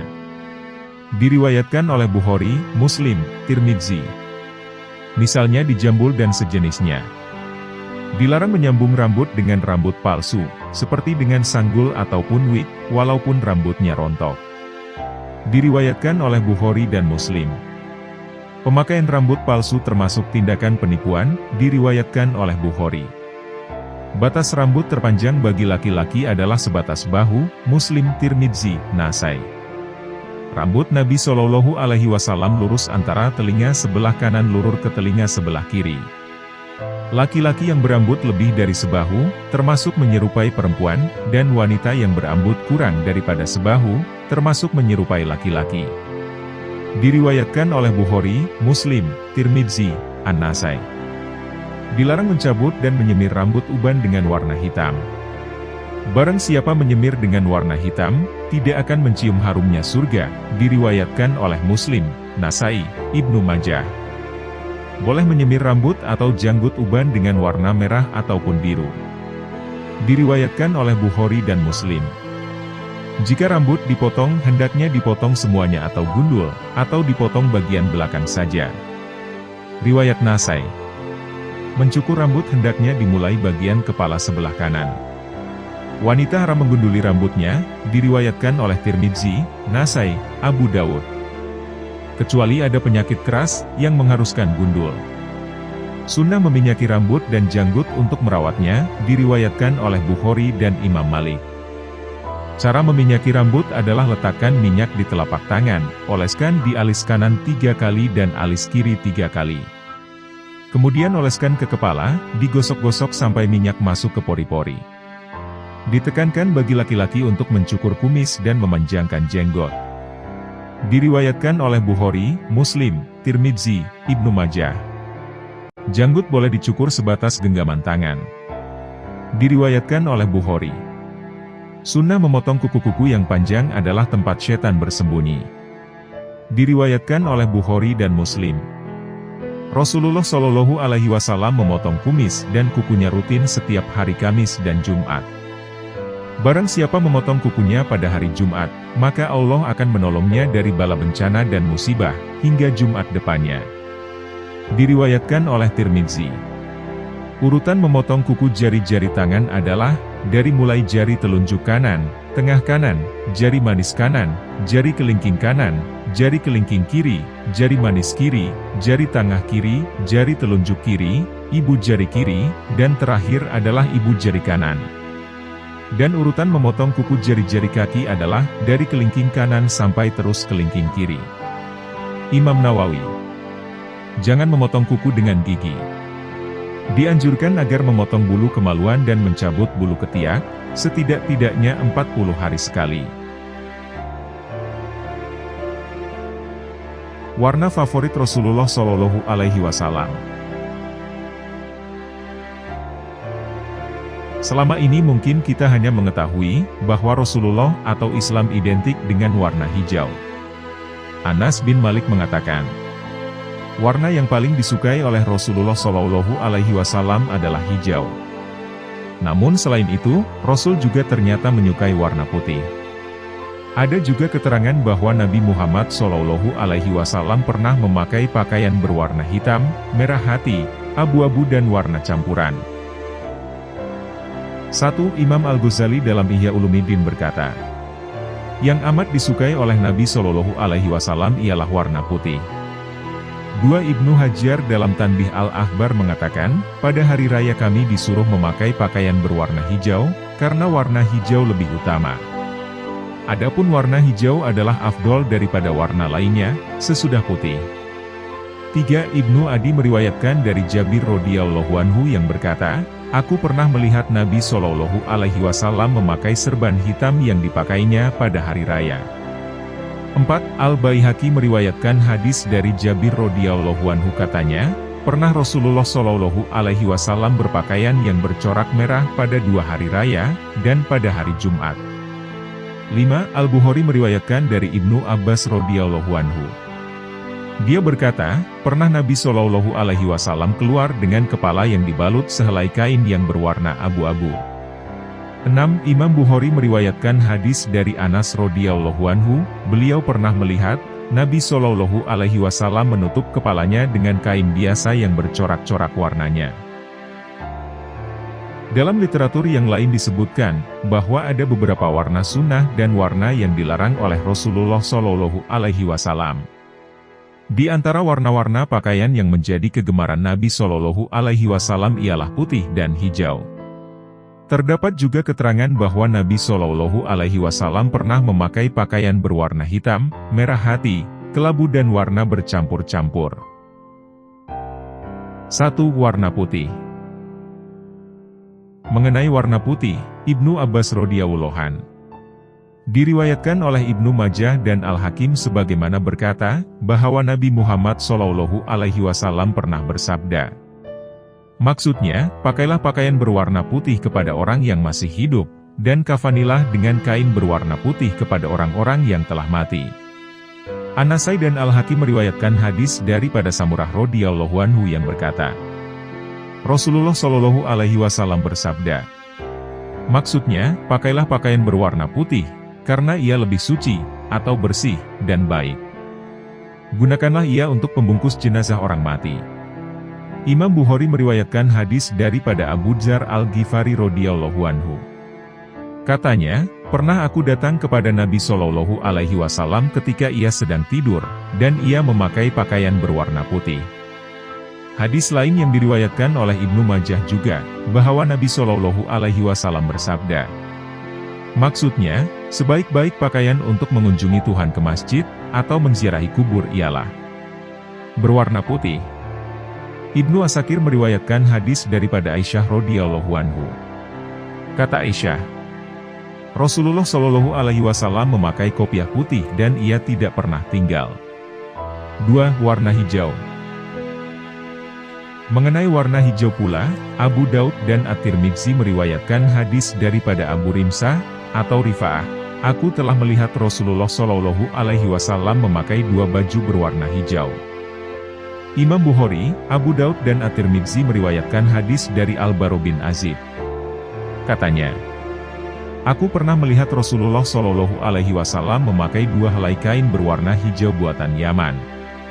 Ibnu Hajar dalam Tanbih Al-Akhbar memetik kenyataan salah seorang sahabat Nabi Shallallahu alaihi wasallam berkata, pada hari raya kami disuruh memakai pakaian berwarna hijau, karena ia lebih utama dan dihukumkan sunnah. Adapun warna hijau adalah afdol daripada lain-lain warna sesudah putih. 3. Warna hitam. Mengenai warna hitam, terdapat keterangan daripada hadis yang diriwayatkan oleh Imam At-Tirmidzi dari sahabat Jarir bin Abdullah radhiyallahu anhu. Katanya, telah masuk Nabi Shallallahu alaihi wasallam ke negeri Makkah pada hari kemenangan menawan Makkah, atau Futuh Al-Makkiyah. Dan aku melihat di atas kepalanya serban berwarna hitam. Barul Mazid Juz 12. Muslim, Abu Daud dan An-Nasai meriwayatkan hadis daripada Amir bin Hurais radhiyallahu anhu, yang berkata, aku pernah melihat Rasulullah Shallallahu alaihi wasallam berada, atau berkhutbah di atas mimbar. Dan di atas kepalanya terdapat serban hitam yang dihulurkan ekornya di antara 2 bahunya. Ibnu Adi meriwayatkan daripada Jabir radhiyallahu anhu, yang berkata, aku pernah melihat Nabi Shallallahu alaihi wasallam berserban hitam yang dipakainya pada hari raya. 4. Warna merah hati. Imam Ahmad, Abu Daud, At-Tirmidzi, dan An-Nasai meriwayatkan dari Abu Rimsah radhiyallahu anhu, yang berkata, pernah aku melihat Rasulullah Shallallahu alaihi wasallam berkhutbah dari atas bagalnya di Mina, sedangkan beliau berpakaian merah, atau merah hati buatan Yaman. Kata Syaikh Al-Marbawi dalam Bahrul Masih berkata, diharuskan seseorang lelaki itu memakai pakaian berwarna merah pekat, sama ada baju, kain, seluar atau songkok, kopiah, karena terdapat keterangan bahwa Nabi Shallallahu Alaihi Wasallam pernah memakainya. Warna tersebut ialah warna tidak bercorak, plain color, bukan bercoreng-coreng atau berbunga-bunga. Adapun warna bercorak-corak atau bercelorong-celoreng dan berbunga-bungaan adalah dilarang atau makruh. Abu Daud meriwayatkan hadis dari Hilal bin Amir radhiyallahu anhu. Katanya, Nabi Shallallahu Alaihi Wasallam itu bertubuh sedang dan saya pernah melihat baginda berpakaian hulah merah. Hulah ialah yang kain bercorak. Al-Baihaqi meriwayatkan hadis dari Jabir radhiyallahu anhu. Katanya, pernah Rasulullah Shallallahu Alaihi Wasallam berpakaian yang bercorak merah pada 2 hari raya, dan pada hari Jumat. Dari Mahmud bin Gailan dari Abdul Razak, dari Sufyan As-Sauri, dari Aun ibnu Abi Juhairah, dari bapaknya, cerita bapaknya, aku melihat Nabi Shallallahu Alaihi Wasallam memakai pakaian berwarna merah, atau merah hati, warnanya memancar bagaikan cahaya dari celah kedua betisnya, karena indah dan berseri. Hadis riwayat Bukhari dalam Sahihnya. Dari Al-Bara bin Azib radhiyallahu anhu menceritakan, tiada seorang pun yang pernah aku melihat memakai pakaian berwarna merah, yang lebih indah dan serasi warnanya, daripada Rasulullah Shallallahu Alaihi Wasallam. Hadis riwayat At-Tirmidzi. 5. Warna kelabu. At-Tirmidzi meriwayatkan hadis daripada Ibnu Abbas radhiyallahu anhu, yang berkata, pernah, atau tidak selalu, Nabi Shallallahu Alaihi Wasallam berkhutbah di hadapan ramai, sedang baginda memakai serban kelabu. Al-Bukhari meriwayatkan dari Ibnu Abbas radhiyallahu anhu, pernah Nabi Shallallahu Alaihi Wasallam keluar, dengan kepala yang dibalut sehelai kain yang berwarna kelabu. 6. Warna bercampur-campur.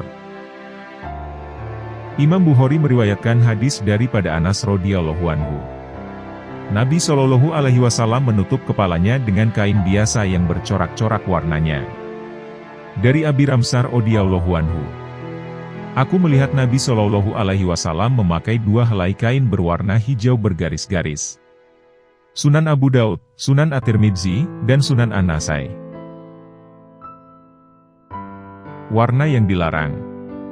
Selain warna-warna pakaian yang sunnah atau harus dipakai, terdapat warna yang makruh. Ini berdasarkan keterangan hadis seperti dikemukakan berikut ini. 1. Warna merah menyala. Imam Muslim meriwayatkan hadis daripada Abdullah bin Umar radhiyallahu anhu. Katanya, suatu ketika apabila Nabi Shallallahu Alaihi Wasallam melihat di atas badanku ada 2 baju berbunga-bunga, atau bunga gafar merah, lalu bersabda maksudnya, ini warna pakaian orang bukan Islam, jangan kamu memakainya. Warna merah bunga gafar ialah warna merah menyala, atau terang. 2. Kuning. Diriwayatkan daripada Sayyidina Ali. Katanya Nabi Shallallahu Alaihi Wasallam telah melarang aku memakai sutera yang diimpor dari Syam dan Mesir, yang bernama Al-Qosi. Dan melarang aku memakai kain yang bercelup warna kuning. Riwayat At-Tirmidzi. Imam An-Nawawi dalam Syarah Muslim berkata, bersalah-salahan pendapat atau khilaf para ulama tentang masalah warna celupan kuning. Jumhur ulama daripada sahabat dan tabi'in dan yang kemudian daripada mereka, termasuk imam-imam mazhab, Syafi'i, Hambali dan Maliki, berpendapat harus memakainya. Akan tetapi, kata mereka, selain daripada kuning adalah lebih afdol dipakai, celupan kuning tidak digalakkan. Menurut salah satu jemaah ulama, bahwa makruh berpakaian celupan kuning. Makruh itu adalah sebagai makruh tanziah, yaitu bertujuan membersihkan diri dari kekejian. Beberapa tunggangan Rasulullah Shallallahu Alaihi Wasallam. Kuda.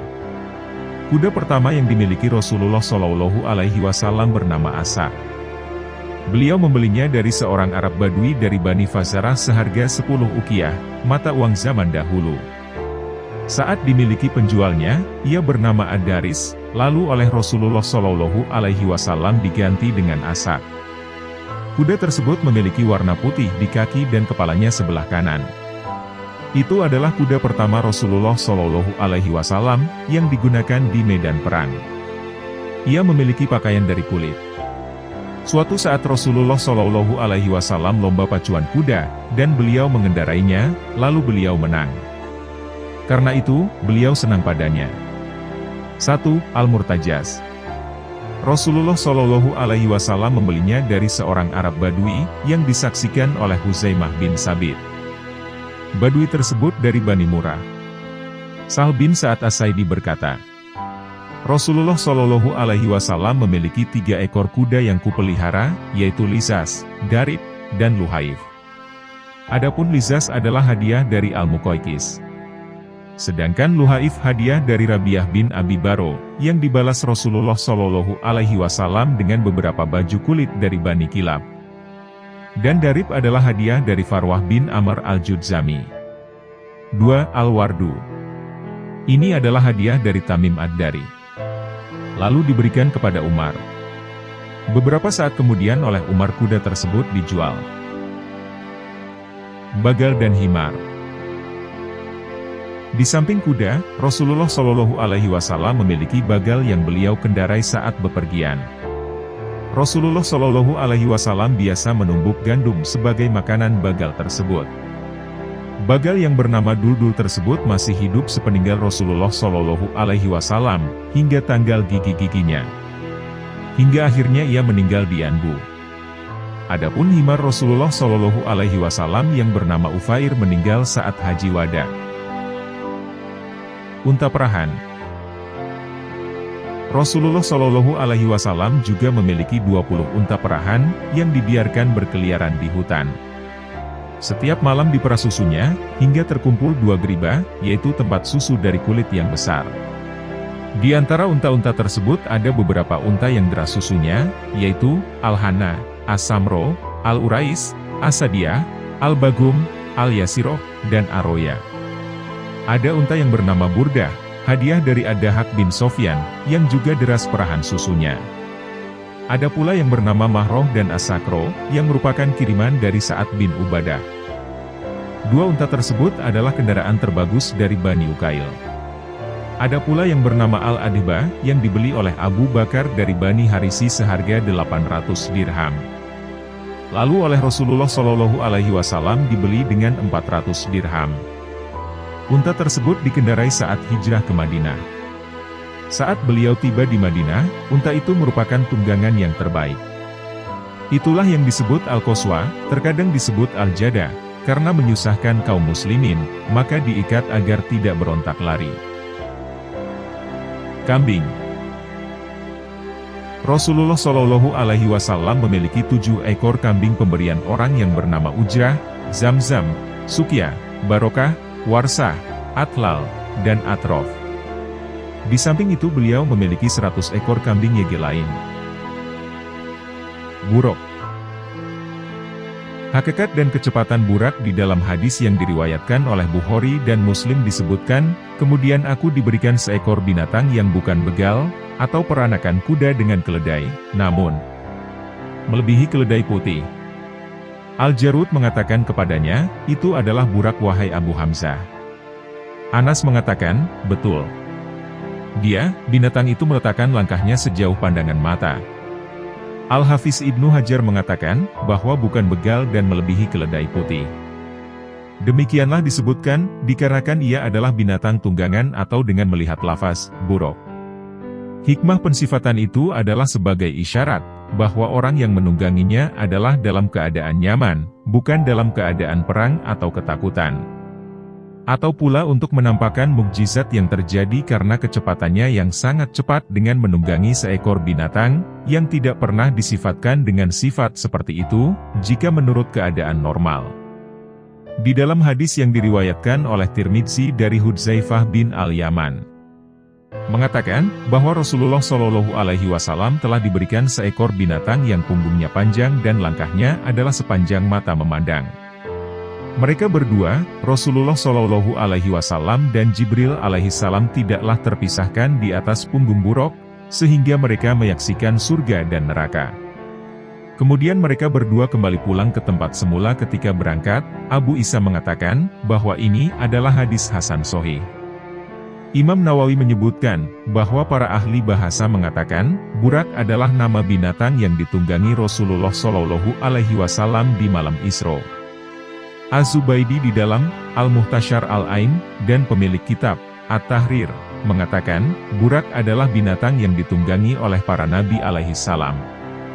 Yang dikatakan oleh kedua orang itu, dengan menyertakan semua nabi di dalam hal ini membutuhkan dalil yang sahih. Ibnu Duraid mengatakan, bahwa, buruk, berasal dari kata al-barki, atau kilat, insya Allah Ta'ala karena kecepatannya. Ada yang mengatakan, dinamakan burak dikarenakan terlalu bersih, mengkilat dan sangat cepatnya. Ada yang mengatakan, karena warna putihnya. Al-Qodi mengatakan, kemungkinan dinamakan buruk karena dia memiliki dua warna, dikatakan, syatun barko, yaitu kambing kilat, apabila di sela-sela bulunya yang berwarna putih terdapat bercak-bercak hitam. Dia berkata, di dalam hadis itu disifatkan, bahwa burak itu berwarna putih. Bisa jadi ia dari jenis kambing kilat, dan dia terbatasi dengan warna putih. Sahih Muslim. Dengan demikian, bagaimana hakikat dari bintang burak itu? Seperti apakah dia? Apakah dia memiliki sayap? Berapakah kecepatannya sekali dia melangkah? Bagaimana mungkin mereka bisa selamat melintasi atmosfer bumi? Maka itu semua adalah termasuk di dalam perkara-perkara gaib yang kita tidak bisa mengatakannya melebihi dari nas-nas. Sahih yang telah menceritakan tentang hal itu. Kita tidak dituntut untuk menawilkannya namun dituntut untuk mengimaninya saja. Dan apabila hal-hal itu ada manfaatnya bagi kehidupan manusia, pastilah Rasulullah Shallallahu Alaihi Wasallam menjelaskannya kepada kita. Dengan badan atau ruhnya saat Rasul Shallallahu Alaihi Wasallam Isra Mi'raj. Al-Hafiz Ibnu Katsir mengatakan, bahwa telah terjadi perselisihan di antara manusia. Apakah Isra itu dengan badan Rasulullah Shallallahu Alaihi Wasallam dan ruhnya, atau ruhnya saja? Maka ada dua pendapat. Kebanyakan ulama berpendapat, bahwa Isra dilakukan dengan badan dan ruhnya Shallallahu Alaihi Wasallam dalam keadaan terjaga, dan tidak tidur. Tidak bisa dipungkiri, bahwa Rasul Shallallahu Alaihi Wasallam melihat itu semua sebelumnya di dalam mimpi, lalu dia melihatnya setelah terjaga. Karena beliau Shallallahu Alaihi Wasallam tidaklah melihat di dalam mimpi, kecuali seperti fajar menyingsing. Dalil dari itu adalah firman Allah Subhanahu wa Ta'ala. Artinya, Maha Suci Allah, yang telah memperjalankan hambanya. Quran Surat Al-Isra, ayat 1. Tasbih itu dilakukan terhadap perkara-perkara besar. Seandainya beliau Shallallahu Alaihi Wasallam dalam keadaan tidur, maka di dalam hal itu tidaklah ada sesuatu yang besar, dan bukan perkara yang minta dibesarkan. Hal lainnya juga adalah sesungguhnya kata, Abdun, hamba adalah ungkapan yang menggabungkan ruh dan jasad, sebagaimana firman-Nya. Artinya, yang telah memperjalankan hambanya. Quran Surat Al-Isra, ayat 1. Allah Subhanahu wa Ta'ala berfirman. Artinya, dan kami tidak menjadikan mimpi yang telah kami perlihatkan kepadamu, melainkan sebagai ujian bagi manusia. Quran Surat Al-Isra, ayat 60. Ibnu Abbas mengatakan, bahwa ia adalah penglihatan yang disaksikan oleh mata yang telah diperlihatkan kepada Rasulullah Shallallahu Alaihi Wasallam. Sebagaimana diriwayatkan oleh Bukhari. Beliau Shallallahu Alaihi Wasallam telah diisrokan, dan pohon yang terlaknat adalah pohon zakum. Allah Subhanahu wa Ta'ala berfirman. Artinya, penglihatannya, Muhammad, tidak berpaling dari yang dilihatnya itu dan tidak pula melampauinya. Quran Surat Al-Isra, ayat 17. Al-Bashar, atau penglihatan, adalah alat secara fisik bukan ruh. Begitu juga bahwa beliau menunggang buruk, binatang putih bersinar dan mengkilat. Sesungguhnya hal itu untuk badan bukan, untuk ruh. Sementara yang lain berpendapat, bahwa Rasulullah Shallallahu Alaihi Wasallam diisrokan dengan ruhnya saja, tidak dengan jasadnya. Muhammad bin Ishaq bin Yasar di dalam Sirahnya mengatakan, Yakub bin Utaibah bin Al-Mughirah telah bercerita kepadaku, bahwa Muawiyah bin Abi Sofyan pernah ditanya tentang Isronya Rasulullah Shallallahu Alaihi Wasallam. Dia menjawab, mimpi dari Allah itu benar. Sebagian dari keluarga Abu Bakar bercerita kepadaku, bahwa Aisyah berkata, jasadnya Rasul tidaklah menyertai, akan tetapi beliau Shallallahu Alaihi Wasallam diisrokan dengan ruhnya. Rasulullah Shallallahu Alaihi Wasallam bersabda, kedua mataku tidur sedangkan hatiku terjaga. Allah Maha mengetahui apa yang terjadi. Jika Allah ingin memperlihatkan dengan mata, maka Dia akan perlihatkannya dengan mata dalam keadaan apapun, baik tidur maupun terjaga. Semua itu benar, demikianlah perkataan Ibnu Ishaq. Tafsir Al-Qur'an Al-Ashim. Sikap Rasulullah Shallallahu Alaihi Wasallam.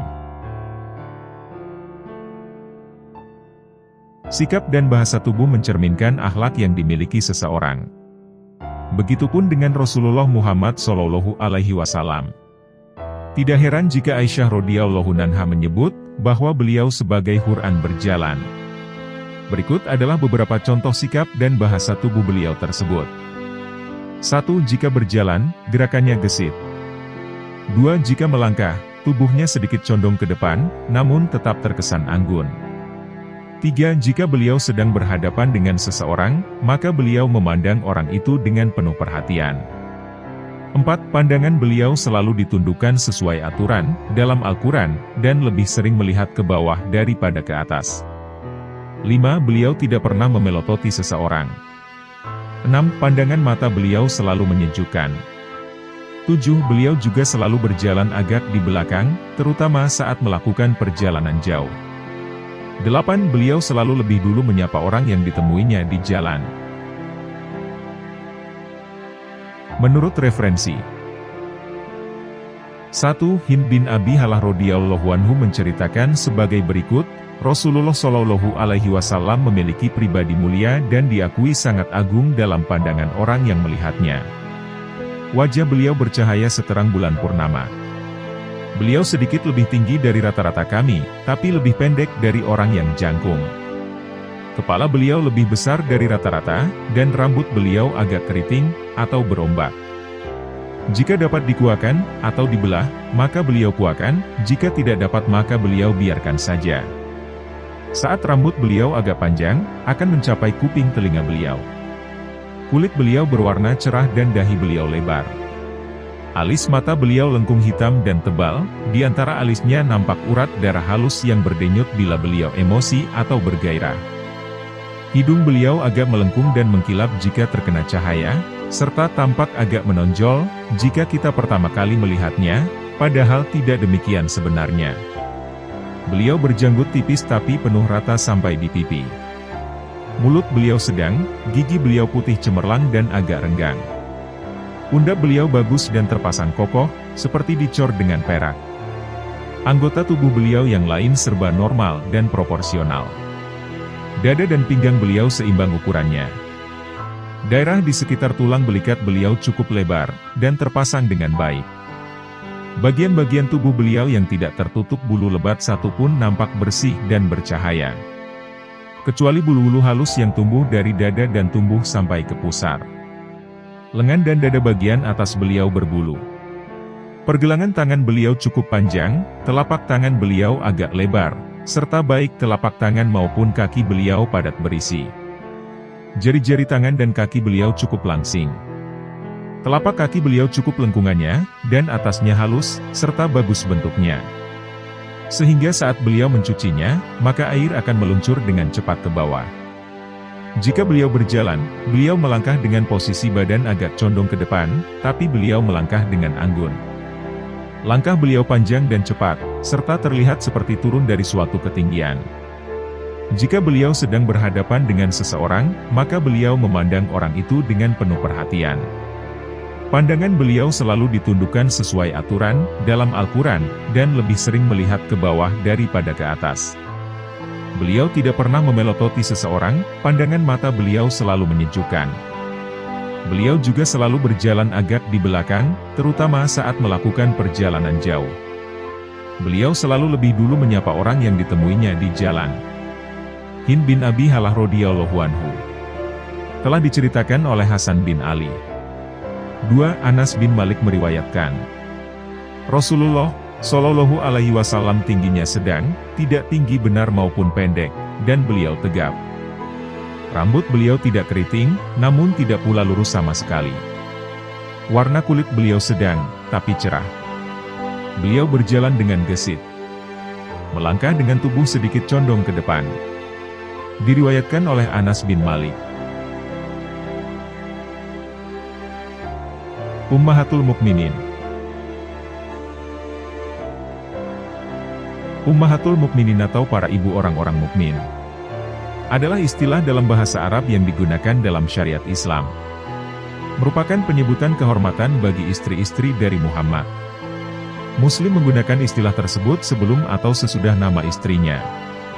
Istilah ini diambil dari ayat Quran yang berbunyi, Nabi itu, hendaknya, lebih utama bagi orang-orang mukmin dari diri mereka sendiri dan istri-istrinya adalah ibu-ibu mereka.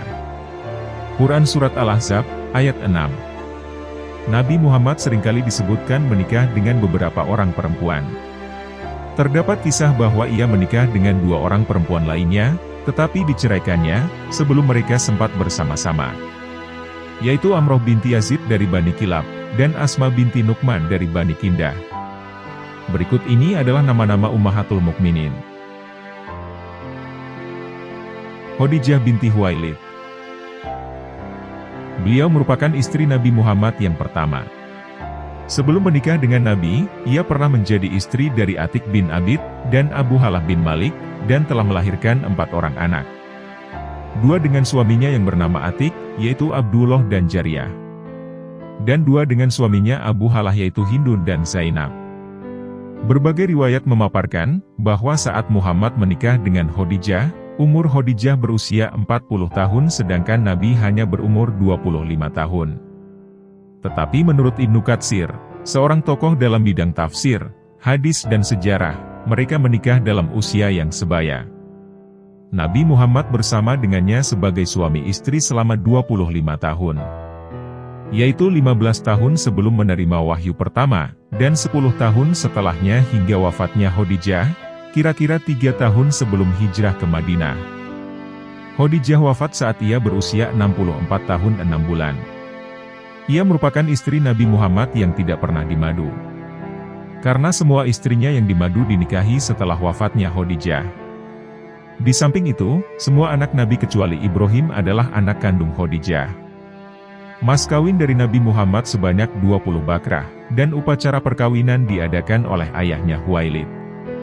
Riwayat lain menyatakan, upacara itu dilakukan oleh saudaranya Amr bin Khuwailid. Pernikahannya dengan Khadijah menghasilkan keturunan hanya 6 orang. Yaitu Al-Qasim, Zainab, Ruqayyah, Ummu Kulsum, Fatimah, dan Abdullah. Nabi Muhammad setelah mendapatkan seorang putra yang bernama Al-Qasim, maka ia mendapat julukan Abul Qasim, ayah Qasim. Sedangkan putranya yang bernama Abdullah mempunyai julukan At-Thayyib At-Thahir, yang berarti yang bagus dan lagi suci. Saudah binti Zama'ah. Nabi menikah dengan Saudah setelah wafatnya Khadijah, dalam bulan itu juga. Saudah adalah seorang janda tua. Suami pertamanya ialah Al-Sakron bin Amr. Saudah dan suaminya Al-Sakron adalah di antara mereka yang pernah berhijrah ke Habsyah. Saat suaminya meninggal dunia setelah pulang dari Habsyah, maka Rasulullah telah mengambilnya menjadi istri, untuk memberi perlindungan kepadanya, dan memberi penghargaan yang tinggi kepada suaminya. Acara pernikahan dilakukan oleh Salid bin Amr. Riwayat lain menyatakan upacara dilakukan oleh Abu Hatib bin Amr. Mas kawinnya ialah 400 dirham. Aisyah binti Abu Bakar. Aisyah adalah satu-satunya istri Muhammad yang masih gadis, pada saat dinikahi. Aisyah dinikahkan pada tahun 620 Masehi. Akad nikah diadakan di Mekah sebelum hijrah, tetapi setelah wafatnya Khadijah, dan setelah Nabi Muhammad menikah dengan Saudah. Upacara dilakukan oleh ayahnya, yakni Abu Bakar, dengan mas kawin 400 dirham. hadis mengenai umur Aisyah tatkala dinikahkan adalah problematis. Hisham bin Urwah adalah satu-satunya yang mengabarkan tentang umur pernikahan Aisyah, yang didengarnya dari ayahnya. Bahkan Abu Hurairah, ataupun Malik bin Anas tidak pernah mengabarkannya. Beberapa riwayat yang termaktub dalam buku-buku hadis berasal hanya dari Hisham sendiri, dan hadis ini dianggap doif. Hisham mengutarakan hadis tersebut, tatkala telah bermukim di Irak, dan ia pindah ke negeri itu dalam umur 71 tahun. Hisham bin Urwah menyatakan, bahwa Aisyah dinikahkan ketika berumur 6 tahun. Muhammad tidak bersama dengannya sebagai suami istri, melainkan setelah berhijrah ke Madinah. Ketika itu, Aisyah berumur 9 tahun sementara Nabi Muhammad berumur 53 tahun. Mengenai hal ini, Yakub bin Syaibah berkata, yang dituturkan oleh Hisham sangat terpercaya, kecuali yang disebutkannya tatkala ia sudah pindah ke Irak. Ibnu Syaibah menambahkan, bahwa Malik bin Anas menolak penuturan Hisham yang dilaporkan oleh penduduk Irak. Dalam buku tentang sketsa kehidupan para perawi hadis tersebut, bahwa saat Hisham berusia lanjut ingatannya sangat menurun. Menurut Tobari, keempat anak Abu Bakar, termasuk Aisyah, dilahirkan oleh istrinya pada zaman jahiliyah, artinya sebelum 610 Masehi. Apabila Aisyah dinikahkan sebelum 620 Masehi, maka ia dinikahkan pada umur di atas 10 tahun, dan hidup sebagai suami istri dengan Muhammad dalam umur di atas 13 tahun. Menurut Abdurrahman bin Abi Zanna, Asmah 10 tahun lebih tua dari Aisyah. Menurut Ibnu Hajar al-Asqalani, Asmah hidup hingga usia 100 tahun dan meninggal tahun 73, atau 74 Hijriah.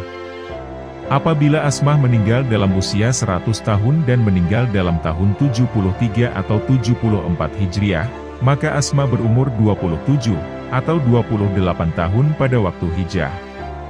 Sehingga, Aisyah berumur 17 atau 18 tahun pada waktu hijrah. Itu berarti Aisyah mulai hidup berumah tangga dengan Muhammad pada waktu berumur 19 atau 20 tahun. Sedangkan menurut Sahih Al-Bukhari, Aisyah sendiri mengatakan, bahwa dirinya dinikahi oleh Nabi Muhammad ketika berumur 6 tahun. Pandangan ini juga berlaku di kalangan umat Islam tertentu. Hafsah binti Umar bin Khattab. Hafsah seorang janda. Suami pertamanya Hunais bin Hudafah al-Sahmi yang meninggal dunia saat Perang Badar. Ayahnya, Umar, meminta Abu Bakar menikah dengan Hafsah, tetapi Abu Bakar tidak menyatakan persetujuan apapun, dan Umar mengadu kepada Nabi Muhammad. Kemudian Rasulullah mengambil Hafsah sebagai istri. Hafsah binti Umar wafat pada 45 Hijriah. Hafsah binti Umar bin Khattab adalah putri seorang laki-laki yang terbaik, dan mengetahui hak-hak Allah dan kaum muslimin. Umar bin Khattab adalah seorang penguasa yang adil, dan memiliki hati yang sangat khusyuk. Pernikahan Rasulullah dengan Hafsah merupakan bukti cinta kasihnya kepada mukminah yang telah menjanda, setelah ditinggalkan suaminya, Hunais bin Hudzafah as-Sahami. Yang berjihad di jalan Allah, pernah berhijrah ke Habasyah, kemudian ke Madinah, dan gugur dalam Perang Badar. Setelah suami anaknya meninggal, dengan perasaan sedih, Urnar menghadap Rasulullah untuk mengabarkan nasib anaknya yang menjanda. Ketika itu, Hafsah berusia 18 tahun. Mendengar penuturan Umar, Rasulullah memberinya kabar gembira dengan mengatakan, bahwa ia bersedia menikahi Hafsah. Jika kita menyebut nama Hafsah, ingatan kita akan tertuju pada jasa-jasanya yang besar terhadap kaum muslimin saat itu. Dialah istri Nabi yang pertama kali menyimpan Al-Quran dalam bentuk tulisan pada kulit, tulang, dan pelepah kurma, hingga kemudian menjadi sebuah kitab yang sangat agung. Hindun binti Abi Umayyah, atau Ummu Salamah. Salamah seorang janda tua mempunyai 4 anak, dengan suami pertama yang bernama Abdullah al-Asad. Suaminya syahid dalam perang Uhud, dan saudara sepupunya turut syahid pula dalam perang itu. Lalu Nabi Muhammad melamarnya. Mulanya lamaran ditolak, karena menyadari usia tuanya. Alasan umur turut digunakannya ketika menolak lamaran Abu Bakar dan Umar Khattab. Lamaran kali kedua Nabi Muhammad diterimanya, dengan mas kawin sebuah tilam, mangkuk dari sebuah pengisar tepung. Romlah binti Abu Sufyan, Ummu Habibah. Ummu Habibah seorang janda. Suami pertamanya Ubaidillah bin Jahsyin al-Asadi. Ummu Habibah dan suaminya Ubaidullah pernah berhijrah ke Habsyah. Ubaidullah meninggal dunia ketika dirantau, dan Ummu Habibah yang berada di Habsyah kehilangan tempat bergantung. Melalui Al-Najasyi, Nabi Muhammad melamar Ummu Habibah dan upacara pernikahan dilakukan oleh Khalid bin Said al-As, dengan mas kawin 400 dirham. Dan dibayar oleh Al-Najasyi bagi pihak Nabi. Juwairiyah, Barroh binti Harits. Ayah Juwairiyah ialah ketua kelompok Bani Mustalik, yang telah mengumpulkan bala tentaranya untuk memerangi Nabi Muhammad dalam perang Al-Muraisi.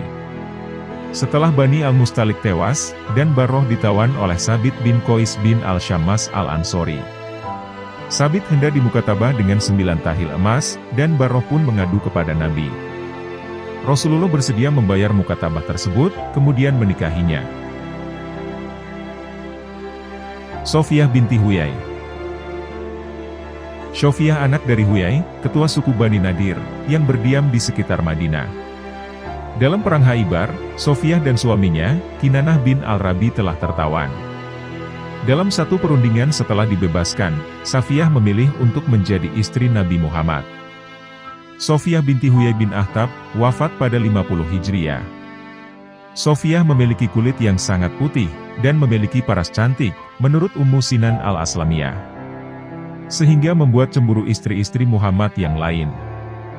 Bahkan ada istri Muhammad dengan nada mengejek, mereka mengatakan, bahwa mereka adalah wanita-wanita Quraisy, wanita-wanita Arab. Sedangkan dirinya adalah wanita asing Yahudi. Bahkan suatu ketika, Hafsah sampai mengeluarkan lisan kata-kata anak seorang Yahudi, hingga menyebabkan Sofiyah menangis. Nabi Muhammad kemudian bersabda, "Sesungguhnya engkau adalah seorang putri seorang nabi, dan pamanmu adalah seorang nabi, suamimu pun juga seorang nabi. Lantas, dengan alasan apa dia mengejekmu?"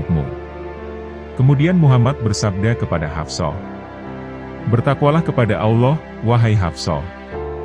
Selanjutnya manakala dia mendengar ejekan dari istri-istri Nabi yang lain, maka beliau pun berkata, "Bagaimana bisa kalian lebih baik dariku, padahal suamiku adalah Muhammad, ayah leluhuku adalah Harun, dan pamanku adalah Musa." Sofiyah wafat tatkala berumur sekitar 50 tahun, ketika masa pemerintahan Muawiyah. Zainab binti Jahsy. Zainab merupakan istri Zaid bin Haritsah, yang pernah menjadi budak, dan kemudian menjadi anak angkat Nabi Muhammad Nabi Shallallahu Alaihi Wasallam setelah dia dimerdekakan. Hubungan suami istri antara Zainab dan Zaid tidak bahagia karena Zainab dari keturunan mulia, tidak mudah patuh dan tidak setaraf dengan Zaid. Zaid telah menceraikannya, walaupun telah dinasihati oleh Nabi Muhammad Nabi Shallallahu Alaihi Wasallam. Upacara pernikahan dilakukan oleh Abbas bin Abdul Muthalib, dengan mas kawin 400 dirham. Dibayar bagi pihak Nabi Muhammad Nabi Shallallahu Alaihi Wasallam. Zainab binti Huzaimah. Zainab putri Huzaimah bin Al-Harits. Ia dijuluki, ibu orang-orang miskin, karena kedermawanannya terhadap orang-orang miskin.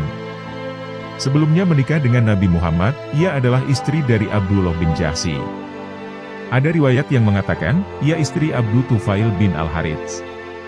Tetapi pendapat pertama adalah yang sahih. Ia dinikahi oleh Muhammad pada tahun ke-3 Hijriah, dan hidup bersamanya selama hanya 2 atau 3 bulan, karena Zainab binti Huzaimah meninggal dunia sewaktu Muhammad masih hidup. Maimunah binti Al-Harits. Rasulullah Shallallahu Alaihi Wasallam menikahinya di tempat yang bernama Sarif, suatu tempat mata air yang berada 9 mil dari kota Mekah. Ia adalah wanita terakhir yang dinikahi oleh Muhammad. Ia wafat di Sarif pada tahun 63 Hijriah. Maria binti Syamaun. Maria Al-Qibtiyah ialah satu-satunya istri Nabi yang berasal dari Mesir. Ia seorang mantan budak Nabi yang telah dinikahi, dan satu-satunya pula yang dengannya Nabi memperoleh anak selain Khadijah, yakni Ibrahim. Namun, Ibrahim meninggal dalam usia 4 tahun. Maria Al-Qibtiyah wafat pada 16 Hijriah atau 637 Masehi. Ia merupakan seorang wanita asal Mesir, yang dihadiahkan oleh Muqawqis, penguasa Mesir kepada Rasulullah pada tahun 7 Hijriah. Setelah dimerdekakan, lalu dinikahi oleh Rasulullah dan mendapat seorang putra bernama Ibrahim. Sepeninggal Rasulullah, dia dibiayai oleh Abu Bakar, kemudian Umar, dan meninggal pada masa kekhalifahan Umar. Seperti halnya Sayyidah Raihanah binti Zaid, Maria Al-Qibtiyah adalah teman, setelah dibebaskan Rasulullah, yang kemudian ia nikahi. Rasulullah memperlakukan Maria, sebagaimana ia memperlakukan istri-istrinya yang lainnya. Abu Bakar dan Umar pun memperlakukan Maria layaknya seorang Ummul Mukminin. Dia adalah istri Rasulullah satu-satunya yang melahirkan seorang putra Ibrahim, setelah Khadijah. Allah menghendaki Maria Al-Qibtiyah melahirkan seorang putra Rasulullah setelah Khadijah. Betapa gembiranya Rasulullah mendengar berita kehamilan Maria, terlebih setelah putra-putrinya, yaitu Abdullah, Qasim, dan Ruqayyah meninggal dunia. Maria mengandung setelah setahun tiba di Madinah. Kehamilannya membuat istri-istri Rasul cemburu, karena telah beberapa tahun mereka menikah, namun tidak kunjung dikaruniai seorang anak pun. Rasulullah menjaga kandungan istrinya dengan sangat hati-hati. Pada bulan Zulhijjah tahun ke-8 Hijrah, Maria melahirkan bayinya, yang kemudian Rasulullah memberinya nama Ibrahim. Demi mengharap berkah dari nama bapak para nabi, yakni Ibrahim alaihissalam. Lalu ia memerdekakan Maria sepenuhnya. Batal menjadi Ummu al-Mukminin. Di antara semua para istrinya, hanya kedua wanita ini saja yang telah dinikahi, tetapi belum sempat digauli oleh Rasul. Asma binti Al-Nu'man. Asma menikah dengan Nabi Muhammad, tetapi kemudian diceraikan oleh Nabi, dan diantar pulang oleh Abu Usaid ke keluarganya, sebelum hidup bersama. Karena, Asma telah berkata, "A'udzubillah, aku berlindung kepada Allah atas dirimu, kepada Muhammad." Atas masukan dari Aisyah, Saudah, dan Hafsah, karena mereka cemburu kepada Asma seorang janda yang cantik. Kembalilah Asma binti An-Nu'man ke tengah keluarganya. Karena penyesalannya, ia selalu menyebut dirinya sebagai Asyakiyah, artinya wanita yang celaka. Kisah perceraian Rasulullah dengan Asma binti Nu'man ini diriwayatkan oleh Imam Bukhari dalam Sahihnya. Amroh binti Yazid. Nabi Muhammad menikah dengan Amroh, ketika Amroh baru saja memeluk agama Islam. Anak-anak Rasulullah Shallallahu Alaihi Wasallam.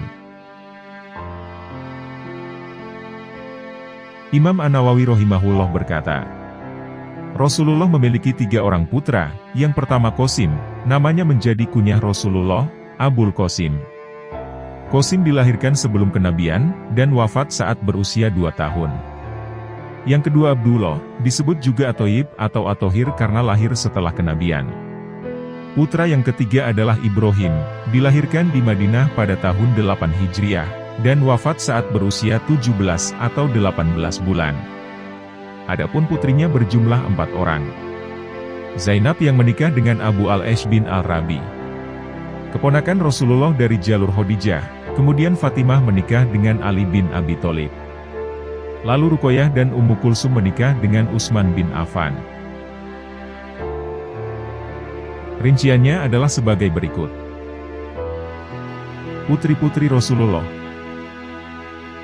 Para ulama sepakat bahwa jumlah putri Rasulullah ada 4 orang. Semuanya terlahir dari rahim Ummul Mukminin, Khadijah radhiyallahu anha. Putri pertama Rasulullah adalah Zainab binti Rasulullah. Zainab radhiyallahu anha menikah dengan anak bibinya, Halah binti Khuwailid, yang bernama Abu Al-Ash bin Al-Rabi. Pernikahan ini berlangsung sebelum sang ayah diangkat menjadi Rasul. Zainab dan ketiga saudarinya masuk Islam, sebagaimana ibunya Khadijah menerima Islam. Akan tetapi sang suami, Abu Al-Ash, tetap dalam agama jahiliyah. Hal ini menyebabkan Zainab tidak ikut hijrah ke Madinah bersama ayah dan saudari-saudarinya, karena ikatannya dengan sang suami. Beberapa lama kemudian, barulah Zainab hijrah dari Mekah ke Madinah menyelamatkan agamanya dan berjumpa dengan sang ayah tercinta. Lalu menyusullah suaminya, Abu al-Ash. Abu al-Ash pun mengucapkan 2 kalimat syahadat dan memeluk agama mertua dan istrinya. Keluarga kecil yang bahagia ini pun bersatu kembali dalam Islam dan iman. Tidak lama kebahagiaan tersebut berlangsung, pada tahun 8 Hijriah, Zainab wafat meninggalkan Abu al-Ash dan putri mereka Umamah. Setelah itu, terkadang Umamah diasuh oleh kakeknya, Rasulullah Shallallahu Alaihi Wasallam. Sebagaimana dalam hadis disebutkan beliau menggendong cucunya, Umamah, ketika sholat. Apabila beliau sujud, beliau meletakkan Umamah dari gendongannya. Kedua, Ruqayyah binti Rasulullah. Ruqayyah radhiyallahu anha dinikahkan oleh Rasulullah dengan sahabat yang mulia, Utsman bin Affan radhiyallahu anhu. Keduanya turut serta berhijrah ke Habasyah, ketika musyrikin Mekah sudah sangat keterlaluan dalam menyiksa dan menyakiti orang-orang yang beriman. Di Habasyah, pasangan yang mulia ini dianugerahi seorang putra yang dinamai Abdullah. Ruqayyah dan Utsman juga turut serta dalam hijrah yang kedua dari Mekah menuju Madinah. Ketika tinggal di Madinah, mereka dihadapkan dengan ujian wafatnya putra tunggal mereka yang sudah berusia 6 tahun. Tidak lama kemudian, Ruqayyah juga menderita sakit demam yang tinggi. Utsman bin Affan setia merawat istrinya dan senantiasa mengawasi keadaannya. Saat itu, bersamaan dengan terjadinya Perang Badar. Atas permintaan Rasulullah untuk menjaga putrinya, Utsman pun tidak bisa turut serta dalam perang ini. Wafatlah Ruqayyah bersamaan dengan kedatangan Zaid bin Haritsah, yang mengabarkan kemenangan umat Islam di Badar. Ketiga, Ummu Kulsum binti Rasulullah.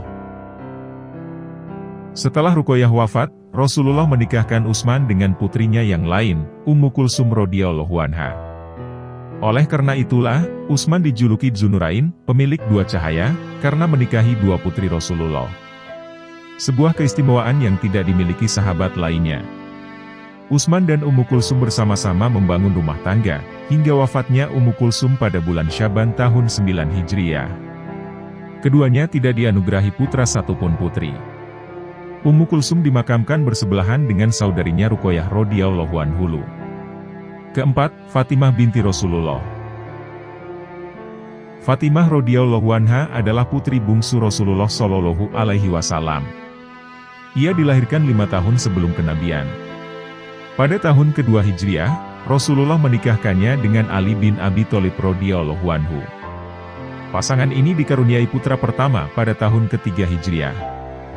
Dan anak tersebut dinamai Hasan. Kemudian anak kedua lahir pada bulan Rajab 1 tahun berikutnya, dan dinamai Husain. Anak ketiga mereka, Zainab, dilahirkan pada tahun keempat Hijriah, dan 2 tahun berselang lahirlah putri mereka Ummu Kulsum. Fatimah adalah anak yang paling mirip dengan Rasulullah Shallallahu Alaihi Wasallam, dari gaya bicara, dan gaya berjalannya. Apabila Fatimah datang ke rumah sang ayah, ayahnya selalu menyambutnya dengan menciumnya dan duduk bersamanya. Kecintaan Rasulullah terhadap Fatimah tergambar dalam sabdanya. Fatimah adalah bagian dariku. Barang siapa membuatnya marah, maka dia juga telah membuatku marah. Hadis riwayat Bukhari. Beliau juga bersabda, sebaik-baik wanita penduduk surga adalah Khadijah binti Khuwailid, Fatimah binti Muhammad, Maryam binti Imron, Asyah bin Muzahim, istri Fir'aun. Hadis riwayat Ahmad. Satu-satunya anak Rasulullah yang hidup saat beliau wafat adalah Fatimah. Kemudian ia pula keluarga Rasulullah yang pertama yang menyusul beliau. Fatimah radhiyallahu anha wafat 6 bulan setelah sang ayah tercinta wafat meninggalkan dunia. Ia wafat pada 2 Ramadan tahun 11 Hijriah, dan dimakamkan di pemakaman Baqi.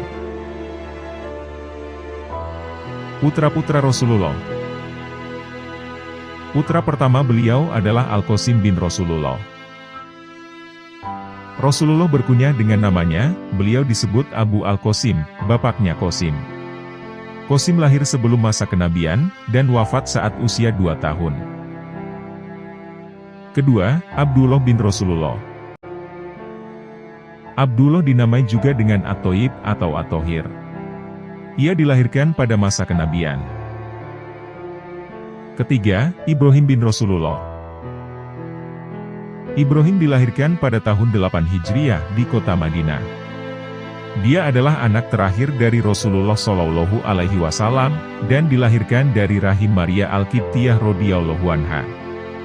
Maria adalah seorang budak yang diberikan Muqawqis, penguasa Mesir, kepada Rasulullah. Lalu Maria mengucapkan syahadat dan dinikahi oleh Nabi Shallallahu Alaihi Wasallam. Usia Ibrahim tidak panjang, ia wafat pada tahun 10 Hijriah saat berusia 17 atau 18 bulan. Rasulullah sangat bersedih dengan kepergian putra kecilnya, yang menjadi penyejuk hatinya ini. Ketika Ibrahim wafat, Rasulullah bersabda, "Sesungguhnya mata ini menitikkan air mata dan hati ini bersedih. Namun kami tidak mengatakan sesuatu yang tidak diridha Rabb kami. Sesungguhnya kami bersedih dengan kepergianmu, wahai Ibrahim." Hadis riwayat Bukhari. Kalau kita perhatikan perjalanan hidup Rasulullah bersama anak-anaknya, niscaya kita dapati pelajaran dan hikmah yang banyak. Allah Ta'ala mengaruniakan beliau putra dan putri yang merupakan tanda kesempurnaan beliau sebagai manusia. Namun Allah juga mencoba beliau dengan mengambil satu persatu anaknya, sebagaimana dahulu mengambil satu persatu orang tuanya, tatkala beliau membutuhkan mereka, yakni ayah, ibu, kakek, dan pamannya. Hanya anaknya Fatimah yang wafat setelah Nabi Muhammad SAW. Allah juga tidak memperpanjang usia putra-putra beliau. Salah satu hikmahnya adalah, agar orang-orang tidak mengkultuskan putra-putranya, atau mengangkatnya menjadi nabi setelah beliau. Bisa kita lihat, cucu beliau Hasan dan Husain saja sudah membuat orang-orang yang lemah terfitnah. Mereka mengagungkan kedua cucu beliau melebihi yang sepantasnya. Bagaimana kiranya kalau putra-putra beliau dipanjangkan usianya, dan memiliki keturunan, tentu akan menimbulkan fitnah yang lebih besar. Hikmah dari wafatnya putra dan putri Nabi Shallallahu Alaihi Wasallam, juga sebagai teladan bagi orang-orang yang kehilangan salah satu putra atau putri mereka. Saat kehilangan anaknya, Nabi Shallallahu Alaihi Wasallam bersabar dan tidak mengucapkan perkataan yang tidak diridhoi Allah. Ketika seseorang kehilangan salah satu anaknya, maka Rasulullah telah kehilangan hampir semua anaknya. Semoga sholawat dan salam senantiasa tercurah kepada Nabi Muhammad dan keluarganya. Demikianlah pembahasan kami mengenai tata cara kehidupan keseharian Rasulullah beserta para keluarga kecilnya. Apa yang telah kami sampaikan bersumber dari buku 24 Jam Bersama Rasulullah Shallallahu Alaihi Wasallam, penyusun Muhammad Imron Khotib, dan ASR Bahri. Dengan mempelajari sirah beliau, semoga kita kelak mendapat syafaat Rasulullah kelak di hari akhir nanti. Dan semoga dengan apa yang telah kami sampaikan, dapat menambah ketakwaan kita kepada Allah Subhanahu wa Ta'ala. Wallahu a'lam bishawab.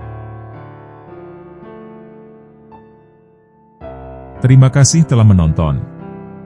Jangan lupa klik tombol subscribe, like, komen, dan share, sebagai bentuk dukungan terhadap channel kami. Wassalamualaikum warahmatullahi wabarakatuh.